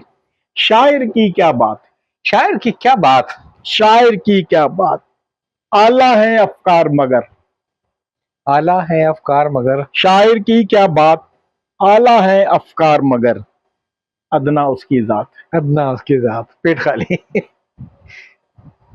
ये तो बात सही है, हाँ, ये बात सही है। मार गजीदा हूँ, हाँ, मार गजीदा हूँ, मार गजीदा हूँ, यानी इसका मतलब है यानी इसका मतलब है यार गजीदा हूँ। यार गजीदा हूँ। क्या मार और यार का काफिया मिलाया आपने। मार गजीदा हूँ यानी इसका मतलब है यार यार गजीदा। गजीदा हूँ। हाँ। मुल्क का बिखरा, मुल्क का मार बिखरा, गजीदा से बात की इसको सांप ने डसा हो। हाँ, और मार यार गजीदा सांप मैंने ने बहुत से मेरे साथी वो जी, होंगे जी, बच्चे जी। वगैरह, तो अच्छा अच्छा, उनके लिए मजे कर रहा था हाँ, कि आजकल यार भी सब सांपों की तरह डस लेते हैं। मार गजीदा हूँ यानी इसका मतलब है यार गजीदा। अच्छा, इसी हवाले से एक और सुन लीजिए, मतलब जी, याद जी। आ गया वो मुझे फौरन। अब वो यारों का जिक्र है तो अब हमारे वो भी तो है ना, सुलगती हुई लकड़ियां। जितने हैं अकरब, कितने हैं अकरब, बिच्छू नहीं, अच्छा अकरबा। अकरबा से अकरब, हाँ हाँ। अजीज व कारिब, वैसे रिश्तेदार। दोनों में ज्यादा फर्क होता है क्या? नहीं, फर्क सिर्फ, हाँ नहीं, वो अभी आपको अर्ज कर रहा हूँ ना मैं। अभी बात करिए, आप देखिए जी, जितने हैं अकरब, जितने हैं अकरब, सच पूछो तो है जामी, सच पूछो तो है जामी। सारे हैं अकरब। हाँ, ये हुई ना बात। ये सारे वो अलिफ वाले या इन वाले हैं, फर्क कुछ नहीं है। हाँ। हैं? एक आध तो सस्ता होगी ना, अपने जो आपके अकरबा हैं हाँ। उनकी तसल्ली लिख देंगे, चंद एक इसमें अक्सरियत अकरबों की अकरब ही है। जितने चंद थे ना अच्छे, हाँ। वो सब अल्लाह को प्यारे हो गए। नहीं, थोड़ा देंगे, ऐसा ना करें। मगर एक बात आप गुंजाइश रखें। नहीं, मैं आपसे अर्ज करूँ, इसलिए गुंजाइश नहीं रख सकता कि मैं अपने पूरे खानदान का अकलौता हूँ। अच्छा, अपने खानदान का, बीवी के खानदान की बात नहीं कर रहा, हाँ मेरा खानदान, हाँ। भाई बहन माँ बाप, जितना आप सब, सारा हमारा हाशमी खानदान, हाँ। अब कोई नहीं है, मैं अकेला हूँ। अच्छा, वैसे मैंने सुना ये था कि जो अपने खानदान के लोग होते हैं उनको हम अलिफ से लिखते हैं, और जो बीवी के खानदान के लोग हैं उनको हम ऐन से लिखते हैं। ये सही है? अब बिल्कुल सही, अकरबा। बिल्कुल सही। मगर मैंने तो अपने वालों को भी आंसर लिखा है। चलिए साहब आगे चलिए। मुल्क का बिगड़ा रूप, मुल्क का बिगड़ा रूप, मुल्क का बिगड़ा रूप, ऐसा करप्शन फैला है। हो। अब देखिए मिसाल क्या दी मैंने, मुल्क का बिगड़ा रूप, ऐसा करप्शन फैला है जैसे फैले धूप। जैसे पहले धूप, वाह, फिर बताओ। मुल्क का बिगड़ा रूप, ऐसे करप्शन फैला है जैसे फैले धूप। अच्छा, ये इशारा किसी एक पीरियड की तरफ नहीं, हम तो माशाल्लाह नहीं, 75 ये साल तो, से नहीं करते हाँ, आ रहे हैं 75 साल का जो जितनी औकात थी, बिल्कुल जैसे ये वही है, ये वही है। और जब ये मुल्क पे आ गया हूं तो एक दो मुल्क के हवाले से और भी सुन लीजिए। ये है कौमी सोग, ये है कौमी सोग, ये है कौमी सोग, तरबियत से आरी हैं तरबियत से आ रही हैं पाकिस्तानी लोग। ये तो आप बहुत ऊंची बात कह गए, ये तरबियत से आ रही हैं पाकिस्तानी लोग। ये है कौमी सोग, असल सोग यही है, हाँ, तरबियत से आरी हैं पाकिस्तानी लोग। और हम लोग जो हाजी कहलाते हैं, मौलवी, मुल्ला या नेक, उसकी सनद दे रहा हूं आपको।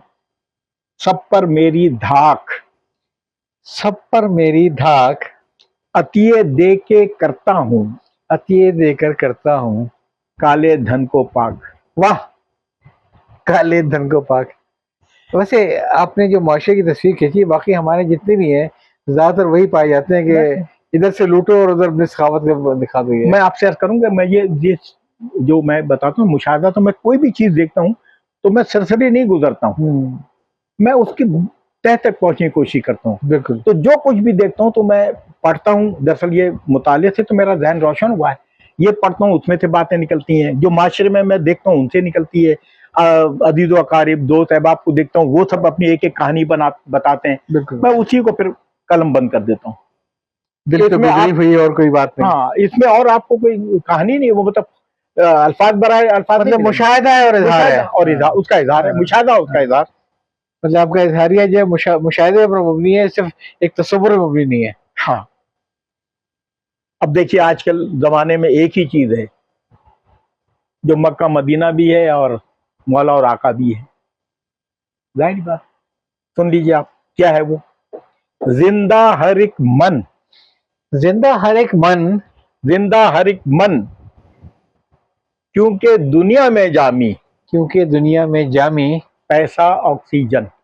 आहा, क्या ऑक्सीजन से जिंदगी दी मैंने आपने। कहा ऑक्सीजन तो कितनी देर आप रुकेंगे?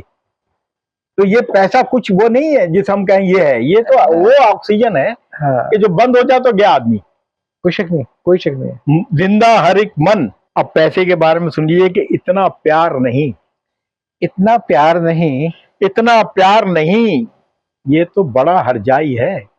आहा, इतना प्यार नहीं, ये तो बड़ा हरजाई है। पैसा यार नहीं, पैसा यार नहीं, पैसा यार नहीं, पैसा यार नहीं। कब उड़ जाए फुर से आप? नहीं, खत्म हो जाता है वो। हजारों मिसालें हमारे सामने।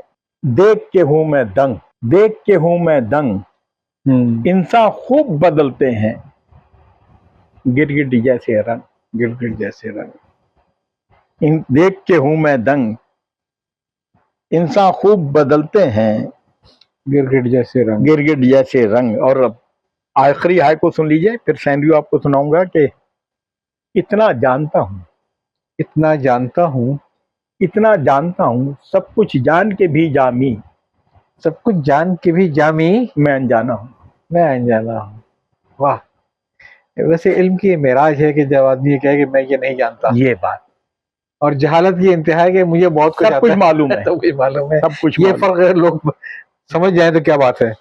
फिर अता हो जाए एक बार ये, इतना जानता हूं, इतना जानता हूं, सब कुछ जान के भी जामी, सब कुछ जान के भी जानते हैं। अब सब कुछ में सारा कुछ तो नहीं है, हाँ, मगर हाँ। कुछ जितना भी जानता हूं मैं, सब कुछ जान के भी जामी, यानी जो मैं देखता हूं या जो मुझ पे बीतती है वो मैं जानता हूं। ये नहीं कि दुनिया की सब हाँ। बातें जानता हूं, बस सब कुछ जान के भी जामी, मैं अनजाना हूं, मैं अनजाना हूं। प्यास बुझाता हूं, प्यास बुझाता हूं, प्यास बुझाता हूं, बारिश का पहला कतरा, बारिश का पहला कतरा, मैं बन जाता हूं। वाह वाह, नवाजिश। और उस कतरे को अपने मुकद्दर का पता नहीं है कि मैंने कहाँ जाना है। दाम हर मौज में है अलक़े सदका में नांग, देखें क्या गुजरे है कतरे पे घोर होने तक। वाह। अब ये मैं आपको सैंड्यूस सुनाता हूँ, जिसमें मैंने मतलब जापानी फिकाहिया मिजाहिया हाँ हाइको जिसका नाम है सैंड्यूस। जी जी जी। और इत्तफाक की बात है कि ये गजल के बाद दूसरी सिंफ है जिसे मैं भरपूर तरीके से अपना रहा हूँ, क्योंकि ये मेरे दिल के बहुत करीब है। अच्छा, वो मेरी फितरत के अंदर जो भी थोड़ी सी मतलब आप किसकी बात कर रहे हैं, सैंड्यूस की या किसी जापानी सैंड्यूस जहाँ तो नहीं, जापानी तो और कुछ नहीं कर सकती, जापानी तो नहीं है, मगर बहरहाल अच्छा सब थोड़ी सी एक दो के बारे में थोड़ा सा कहानी बयान कर दूंगा, दो लफ्ज अच्छा रहेगा, मजा आएगा कि सास बहू से तंग थी और बेटा भी तंग था अपनी बीवी से। तो एक दिन वो सास कहती है तू घबरा नहीं, ये कलमुई को मैं सीधा करती हूँ, मैं तेरी दूसरी शादी कराती हूँ। अच्छा, वो खुश हो जाता है और वो कलमुई इसको फिर सैंड्यू कहती है इससे। और यहाँ भी एक लफ्ज के दो माना किए मैंने, कब्र को भर दूंगी, कब्र को भर दूंगी, दोनों को देख के कह दी, कब्र को भर दूंगी सौतन का अगर सोचा भी, कब्र को भर दूंगी सौतन का अगर सोचा भी, सौतन का घर सोचा भी 100 टन कर दूंगी। उत्तर की उससे मैंने फायदा उठाया। ये तो आपने दो अलग माने हैं ना, आपने ख्वातीन को बड़ा गलत रास्ता दिखा दिया है। सौतन का अगर सोचा भी 100 टन कर दूंगी, कब्र को भर दूंगी सौतन का अगर सोचा भी 100 टन कर दूंगी। कहना बहू का है, कहना बहू का है, अंधे गूंगे और बहरे, अंधे गूंगे और बहरे बन के रहना है। वाह, यानी ये बहू कह रही है या सास कह रही है बहू से? नहीं, बहू का कहना है। हाँ, बहू कह रही है, या दोनों थे या दोनों में से जो एक बच गया। अंधे गूंगे और बहरे बन के रहना है, बन के रहना है।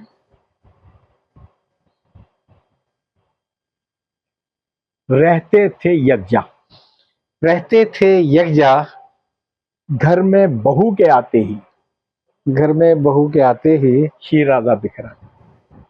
रहते थे यकजा, रहते थे यकजा, घर में बहू के आते ही, घर में बहू के आते ही शीराजा बिखरा, शीराजा बिखरा। अब मैं आपसे एक अजीब सी बात कहूँगा कि आप ये देखेंगे कि जो यूरोपियन ममालिक में जो फैमिली बिजनेस होते हैं वो 100 साल 200 साल, जापान वगैरह में 400 साल की मसले ही नहीं है। नहीं। हमारे यहाँ बड़े हाजी साहब के मरने के बाद जो है ना वो शीराजा बिखर जाता है। हाँ। और मैं कई ऐसे केसेस में जानता हूँ जो बहुत अच्छे स्ट्रॉन्ग ग्रुप से ही है, घर में बहू के आते ही उसने मियाँ के कान में फूका कि तू प्रोडक्शन में सियालकोट में लगा रहता है मशीनों के नीचे गर्मी के अंदर, भाई तेरा देख वो सेल में फ्रांस में आके शॉप की तरफ है। तो ऐसे शीराजे बिखरे। और देखिए इसकी मैंने मिसाल कैसे दी है, बहू की मिसाल सुनिए आप। बनी बहू खतरा, बनी बहू खतरा, जैसे दूध के बर्तन में, जैसे दूध के बर्तन में लीमू का कतरा। अरे वाह अरे वाह वाह वाह वाह, जैसे दूध के बर्तन में एक कतरा ही काफी है। एक फिर सुना दे रहा। बनी बहू खतरा, बनी बहू खतरा, जैसे दूध के बर्तन में लीमू का खतरा। अच्छा अब देखो, मेरा तो कोई साले ही नहीं है, मगर लोगों की साले हैं, और कुछ साले ऐसे हैं जो बहन के घर में टिक जाते हैं, या नहीं टिकते, आते हैं तो भी अपनी मिल्कियत जताते हैं जी। तो उसके लिए कहा कि मकड़ी के जाले, मकड़ी के जाले जो छोड़ते नहीं है, हाँ डाल दे मकड़ी के जाले में। मकड़ी के जाले टुकड़ों पर पलने वाले, टुकड़ों पर पकड़ने वाले ऐसे हैं साले। ऐसे है सर भाई, ये वाला जो है ना ये याद कर लें आप लोग, ये अपने सालों को आपने जरूर सुनाना है कि जामी साहब ने शाल मारे ये शेर का है, दिल की बड़ा निकाल लें, सुना दे एक दफा फिर। मकड़ी के जाले, मकड़ी के जाले टुकड़ों पर पलने वाले, टुकड़ों पर पकने वाले ऐसे हैं साले, ऐसे साले, ऐसे साले पलेंगे टुकड़ों पर, पलेंगे टुकड़ों पर। अभी तो साले टुकड़ों पर पल रहे थे हैं, अभी तो आपने कहा था साले टुकड़ों पर वो साले। अच्छा। अब ये देखिए आप, हाँ। ये माँ बाप हैं जो अपने लड़के के होने पे खुश हैं, हाँ उनके लिए कहा है कि पलेंगे टुकड़ों पर, अक्ल पे उनकी मातम जो, हाँ, खुश हैं लड़कों पर। खुश है लड़कों पर। कभी ना हो झगड़े, कभी ना हो झगड़े, घर में सुकून की खातिर तुम, घर में सुकून की खातिर तुम, विदा करो लड़के। वाह। साली को क्यों छोड़ूं मैं, साले का तो सुन लिया आपने। आधी घर वाली, आधी घरवाली, डोरे डालती रहती है, डोरे डालती रहती है। ऐसी है साली। किस पर? हैं? किस पर डोरे किसको डालती डोरे है? डाले? ये बताने की जरूरत है? बहन के सुतर पे तो नहीं डालेगी। बेगम का कहना, बेगम का कहना, बेलन फुकनी और झाड़ू। बेलन फुकनी और अब झाड़ू। तो ये बच्चे तो जानते नहीं फुकनी क्या है। हाँ, हाँ, हाँ। बेगम का कहना, बेलन फुकनी और झाड़ू, शौहर का गहना। अरे वाह, ये अंधेर मची हुई है क्या? ऐसी वैसी ये भी बात हुई है। पहनाए जा रहे हैं। अच्छा साहब, दादी और दादा को भी मैंने नहीं छोड़ा, मगर मैंने क्या छोड़ा, वो जो हशर होता है वो बता रहा हूं। घर की है मासी, घर की है मासी, फिर भी ताने सुनती है, फिर भी ताने सुनती है। बच्चों की दादी। अब कौन देती है वो सब कुछ आपके हाँ, वो समझ लीजिए। हाँ, हाँ। जिंदा है लाशा, जिंदा है लाशा, जिंदा है लाशा, पड़ा है घर के कोने में, बच्चों का दादा। वैसे एक अजीब सी बात है, फिर पढ़िएगा जरा। जिंदा है लाशा, जी, जिंदा है लाशा, पड़ा है घर के कोने में, बच्चों का दादा। ऐसी एक अजीब सी तल्ख सी हकीकत है इस मुआशरे के अंदर। हाँ, माशरे की हम बात है। specific किसी ये बात मैंने नहीं कर रहे अपने घर की, मेरे पास घर के अंदर ये सब कुछ थोड़ी हो रहा है। तो मतलब आप ये हकीकत देखें कि अजीब और गरीब सी बात है। मैंने कई जगहों पे देखा जो अच्छे ब्यूरोक्रेट जिन्होंने बड़ी अच्छी तनख्वाह हाँ, जिंदगी गुजारी थी है, रिटायरमेंट के बाद साल भर में निकल लिए वो। क्यों? इसलिए कि जब फारिग में उनको जब नया शेड्यूल मिला बहू से कि पहले अब्बा से स्कूल छोड़ दिएगा, पहले वापसी सब्जी लाइए, सब्जी ले आइएगा, हाँ, और जब बिल जमा करा दिएगा, हाँ, और जब लेने जाएगा फिर गोभी ले आइएगा। हाँ, और बेचारा वो ऑफिसर जो था उसने तो सारी उम्र के बिजली का बिल नहीं पे किया था अपना। उसको पता ही नहीं बिल पे कैसे होता है ये। तो कहते हैं ये जिंदगी कौन सा रोका गया। अच्छा, फिर जो खाना वो फिर दे वो अपने रही आप है, को बेचान लाशी हाँ, समझा गया। फिर जो खाना उसको दे रही है वो खाना है, वो हाँ। फरमाइश नहीं कर सकता। हाँ, कोई चीज खाना चाहे वो बोल नहीं सकता जिंदा है लाशा है। और इसी पे एक वाकया मैंने पढ़ा था, उसपे भी मैंने सैंडविच कही, आपने भी सुनी होगी। क्या? बूढ़ा बेचारा, उसको गैलरी में कोने में डाल दिया जी, बहू ने। चलो गर्मी तक तो बर्दाश्त करता रहा, सर्दी आ गई तो एक दिन बड़े उसे लाचारी से कहता है, बहू अब सर्दी आ गई है, मुझे कोई पुराना उराना कंबल ही दे दो। तो वो अपने 10 या 12 साल लड़के को बोलती है, जा तो कमरे में जो है ना वो वहां पर एक टाट पड़ा हुआ है, जाके दे दे अपने दादा को। और वो जाके दे देता है। मैंने इसको कहानी को थोड़ा बढ़ा, जब वो उसे कहती है ना, तो फिर बच्चा जब टाट लेके आता है, तो अब मैं उसको बयान करूंगा। टाट तो है अच्छा, बच्चा कह रहा है, टाट तो है अच्छा, टाट तो है अच्छा, आधा पप्पा को दूंगा, दादा को आधा, क्योंकि जब वो लाता है तो 2 कर देता है। ये गजल का मतलब समाज फरमाइए। आगे दुनिया में ये ज्ञान खुला, आके दुनिया में ये ज्ञान खुला, आगे दुनिया में ये ज्ञान खुला, जिंदगी क्या है, जिंदगी क्या है, एक गुमान खुला। एक गुमान खुला। वाह, जिंदगी क्या आगे है, दुनिया में ये ज्ञान, आगे दुनिया में फिर ये ज्ञान खुला, हाँ, जिंदगी क्या है, एक गुमान खुला। खुला। जब तेरी जुल्फ का गुमान खुला, जब तेरी जुल्फ ये का उसने गुमान- मतला है। जा, जब तेरी जुल्फ का गुमान खुला, धूप का सर पे साहिबान खुला। ओहो, साहिबान तो आपका बड़ा फेवरेट टॉपिक है शायरी के अंदर। या जब तेरी जुल्फ का गुमान खुला, धूप का सर पे साहिबान खुला, सब्त कर दे तू अपने नक्शे कदम, सब्त कर दे तू सब्त अपने कर दे तू अपने नक्शे कदम। नक्शे कदम। है तेरे वास्ते जहान खुला है तेरे वास्ते जा। बहुत सुंदर, बहुत जब्त सुंदर, कर दे तू अपने नक्शे कदम, बहुत सुंदर, है तेरे वास्ते जहान खुला।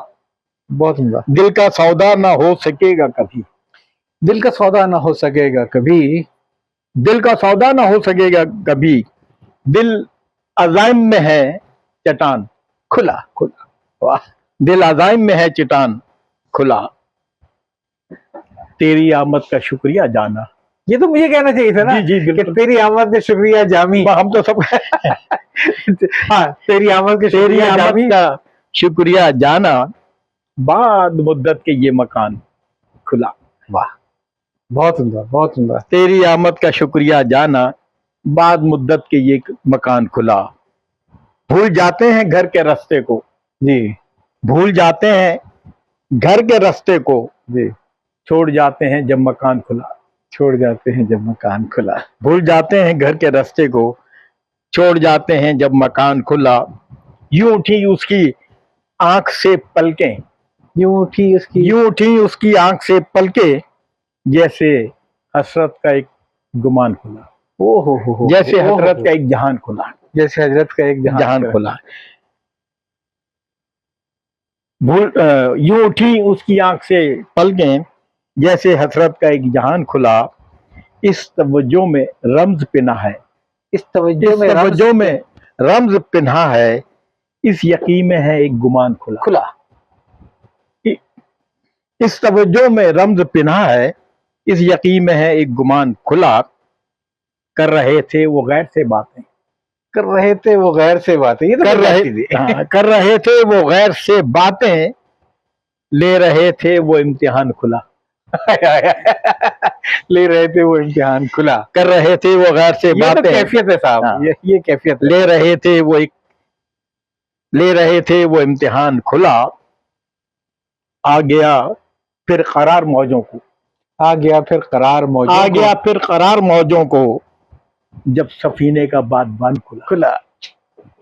आ गया फिर करार मौजों को, जब सफीने का बादबान खुला। और उसके आते ही बज़्म में जामी, उसके आते ही बज़्म में जामी, उसके आते ही बज़्म में जामी, यूं लगा जैसे अत्रदान खुला। आए, क्या खुशबू की लपेटे आ गए, क्या झोंका आ गया ये। उसके आते ही बज़्म में जामी, यूं लगा जैसे अत्रदान खुला। आपने तो खुल्लम खुल्ला बहुत सारी बातें कह डाली। जी मैं हमेशा खुले ही बातें करता हूँ। वैसे मुझे इस पे आमसारी मैं शेर में याद रखने में यूं ही हूँ, हाँ हाँ लेकिन खुला पे मुझे वो याद है कि गालिबन उनका शेर है ज़मीर जाफरी साहब का, हाँ हाँ, फिर फकीह शहर की तकरीर का जौहर खुला, जौहर खुला। फिर फकीह हाँ, शहर की तकरीर का जौहर खुला, 4-6 के सर पटे और 8-10 का सर खुला। तो शुक्र है आपने सर नहीं खोला किसी का, बाकी सब कुछ खोल के रख गया। शाह की बड़ी मशहूर गजल है, कौन सी वाली? कल चौधरी की चांद थी शब्बर रहा चर्चा हाँ। तेरा। तो मैंने लिखा इब्ने इंशा से माजरत के साथ, कल चौधरी की रात थी, कल चौधरी की रात थी, शब्बर रहा भंगड़ा तेरा। अरे वाह, कल चौधरी की रात थी, शब्बर रहा भंगड़ा तेरा। कुछ ने कहा खारिश है ये, कुछ ने कहा ठुमका तेरा। इसकी तो वीडियो भेज दिएगा भैया आप, है? इसकी मैं वीडियो जरूर देखना चाहूंगा आज कि जहाँ ये खारिश में और ठुमके में वो वैसे नहीं नाच रही है, इसको खारिश हो रहा है। कल चौधरी की रात थी, शब्बर रहा चर्चा तेरा। कुछ ने कहा खारिश है ये, कुछ ने कहा ठुमका तेरा। एक मैं ही दुश्मन हूं तेरा, हाँ हाँ, एक मैं ही दुश्मन हूं तेरा, बाकी ये जग सारा तेरा। वाह, ये भी मतला सानी। एक मैं ही दुश्मन हूं तेरा, बाकी ये जग सारा तेरा। अंधा तेरा, काना तेरा, लंगड़ा तेरा, लूला तेरा। हम भी वहीं ये आपका इश्क हकीकी है कि इश्क मजाजी है? हकीकी, हम भी वहीं मौजूद थे, हाँ, हम शौक से देखा किए। हाँ, हम भी वहीं मौजूद थे, हम शौक से देखा किए हम शौक से। उड़ता है कब पर्दा तेरा। वाह, उड़ता है कब पर्दा तेरा। कभी तो ट्रेन लेट हो जाएगी ना। हाँ, कभी तो ट्रेन हो जाएगी। हाँ, या बौकात बेगम के क्या क्या खिजा तक खड़े रहोगे। आदत है झगड़े की तेरी, आदत है झगड़े की तेरी, तू सबसे झगड़ा कर मगर, तू सबसे झगड़ा कर मगर, ऊपर याद दे दिया। हाँ, आदत है झगड़े की तेरी, मगर उसको वार्निंग भी दी है। अच्छा, आदत है झगड़े की तेरी, तू सबसे झगड़ा कर मगर, शायर से मत भिड़ियो कभी, तेरे की। शायर से मत भिड़ियो कभी, खा जाएगा भेजा तेरा।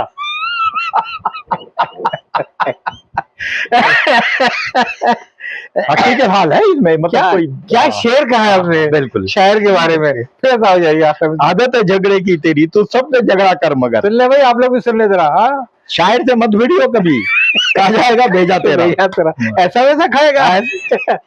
वादे पे तेरे खुशगुमा, हाँ, ये लोग भूखे ही रहे।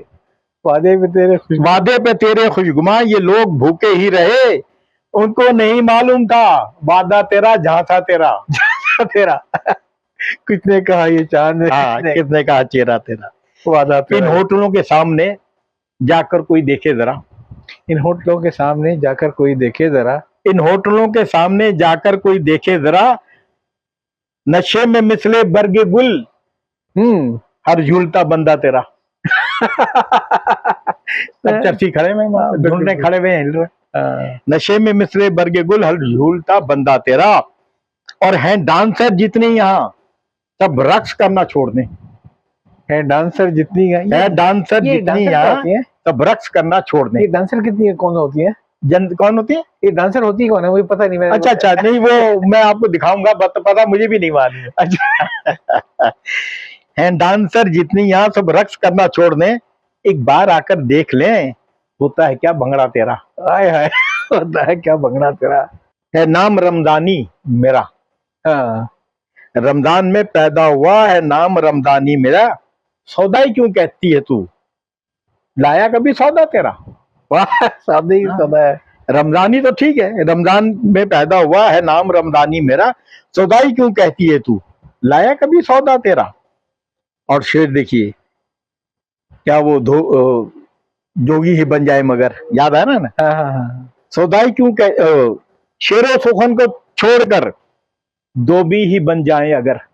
अच्छा, हाँ, धोबी बने। हाँ, और क्यों बने, शेरों सुखन को छोड़कर धोबी ही बन जाए अगर, मिल जाए धोने के लिए चोली तेरी लहंगा तेरा। ये तो आप बहुत आगे निकल गया, आगे तक निकल गए। ये शुक्र है, शुक्र है कि आप चोली और लहंगे पे रुक गए बस।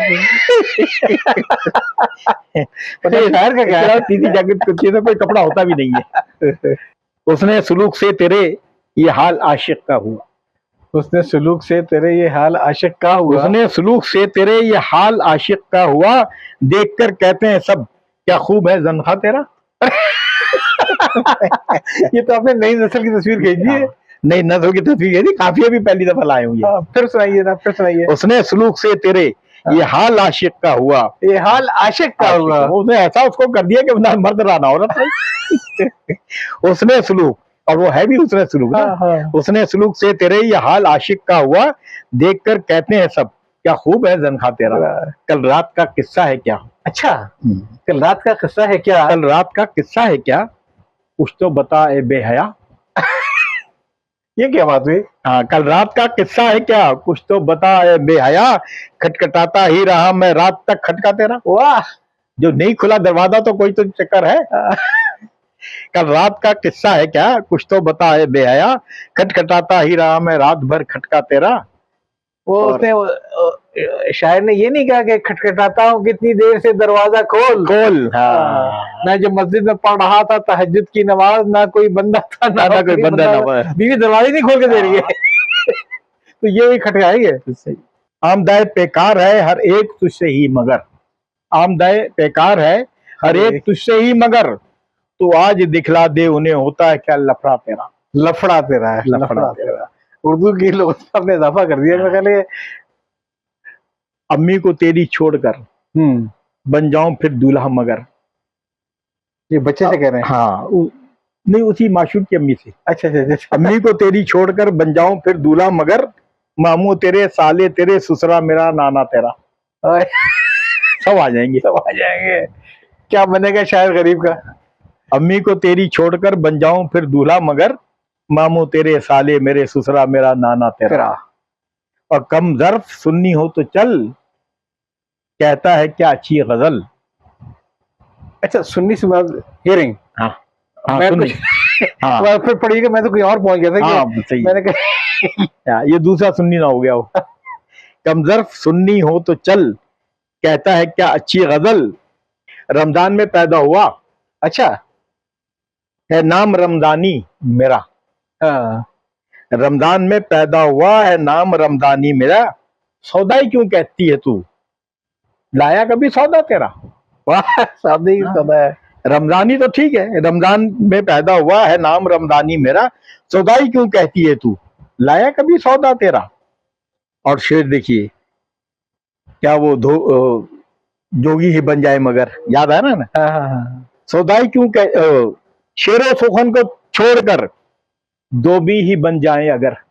अच्छा, हाँ धोबी बने। हाँ, और क्यों बने, शेरों सुखन को छोड़कर धोबी ही बन जाए अगर, मिल जाए धोने के लिए चोली तेरी लहंगा तेरा। और मैं आखिर में आपका बहुत शुक्रिया अदा करता हूँ, आपने इतना वक्त निकाला, और जो मैं समझ सकता हूँ कि आपके लिए काफी मसला होगा इतनी देर तक बैठना ही है, लेकिन आज की महफिल बड़ी यादगार नहीं रही। नहीं, बिल्कुल कोई और मसला नहीं था। आपकी जितनी हमेशा मेहरबानियां रही हैं शामिल फारूकी एकेडमी के साथ, उसके ऊपर मैं बतौर खास शुक्रिया अदा करूंगा। और आपका भी बहुत शुक्रिया। जा चाहता हूँ। अल्लाह हाफिज।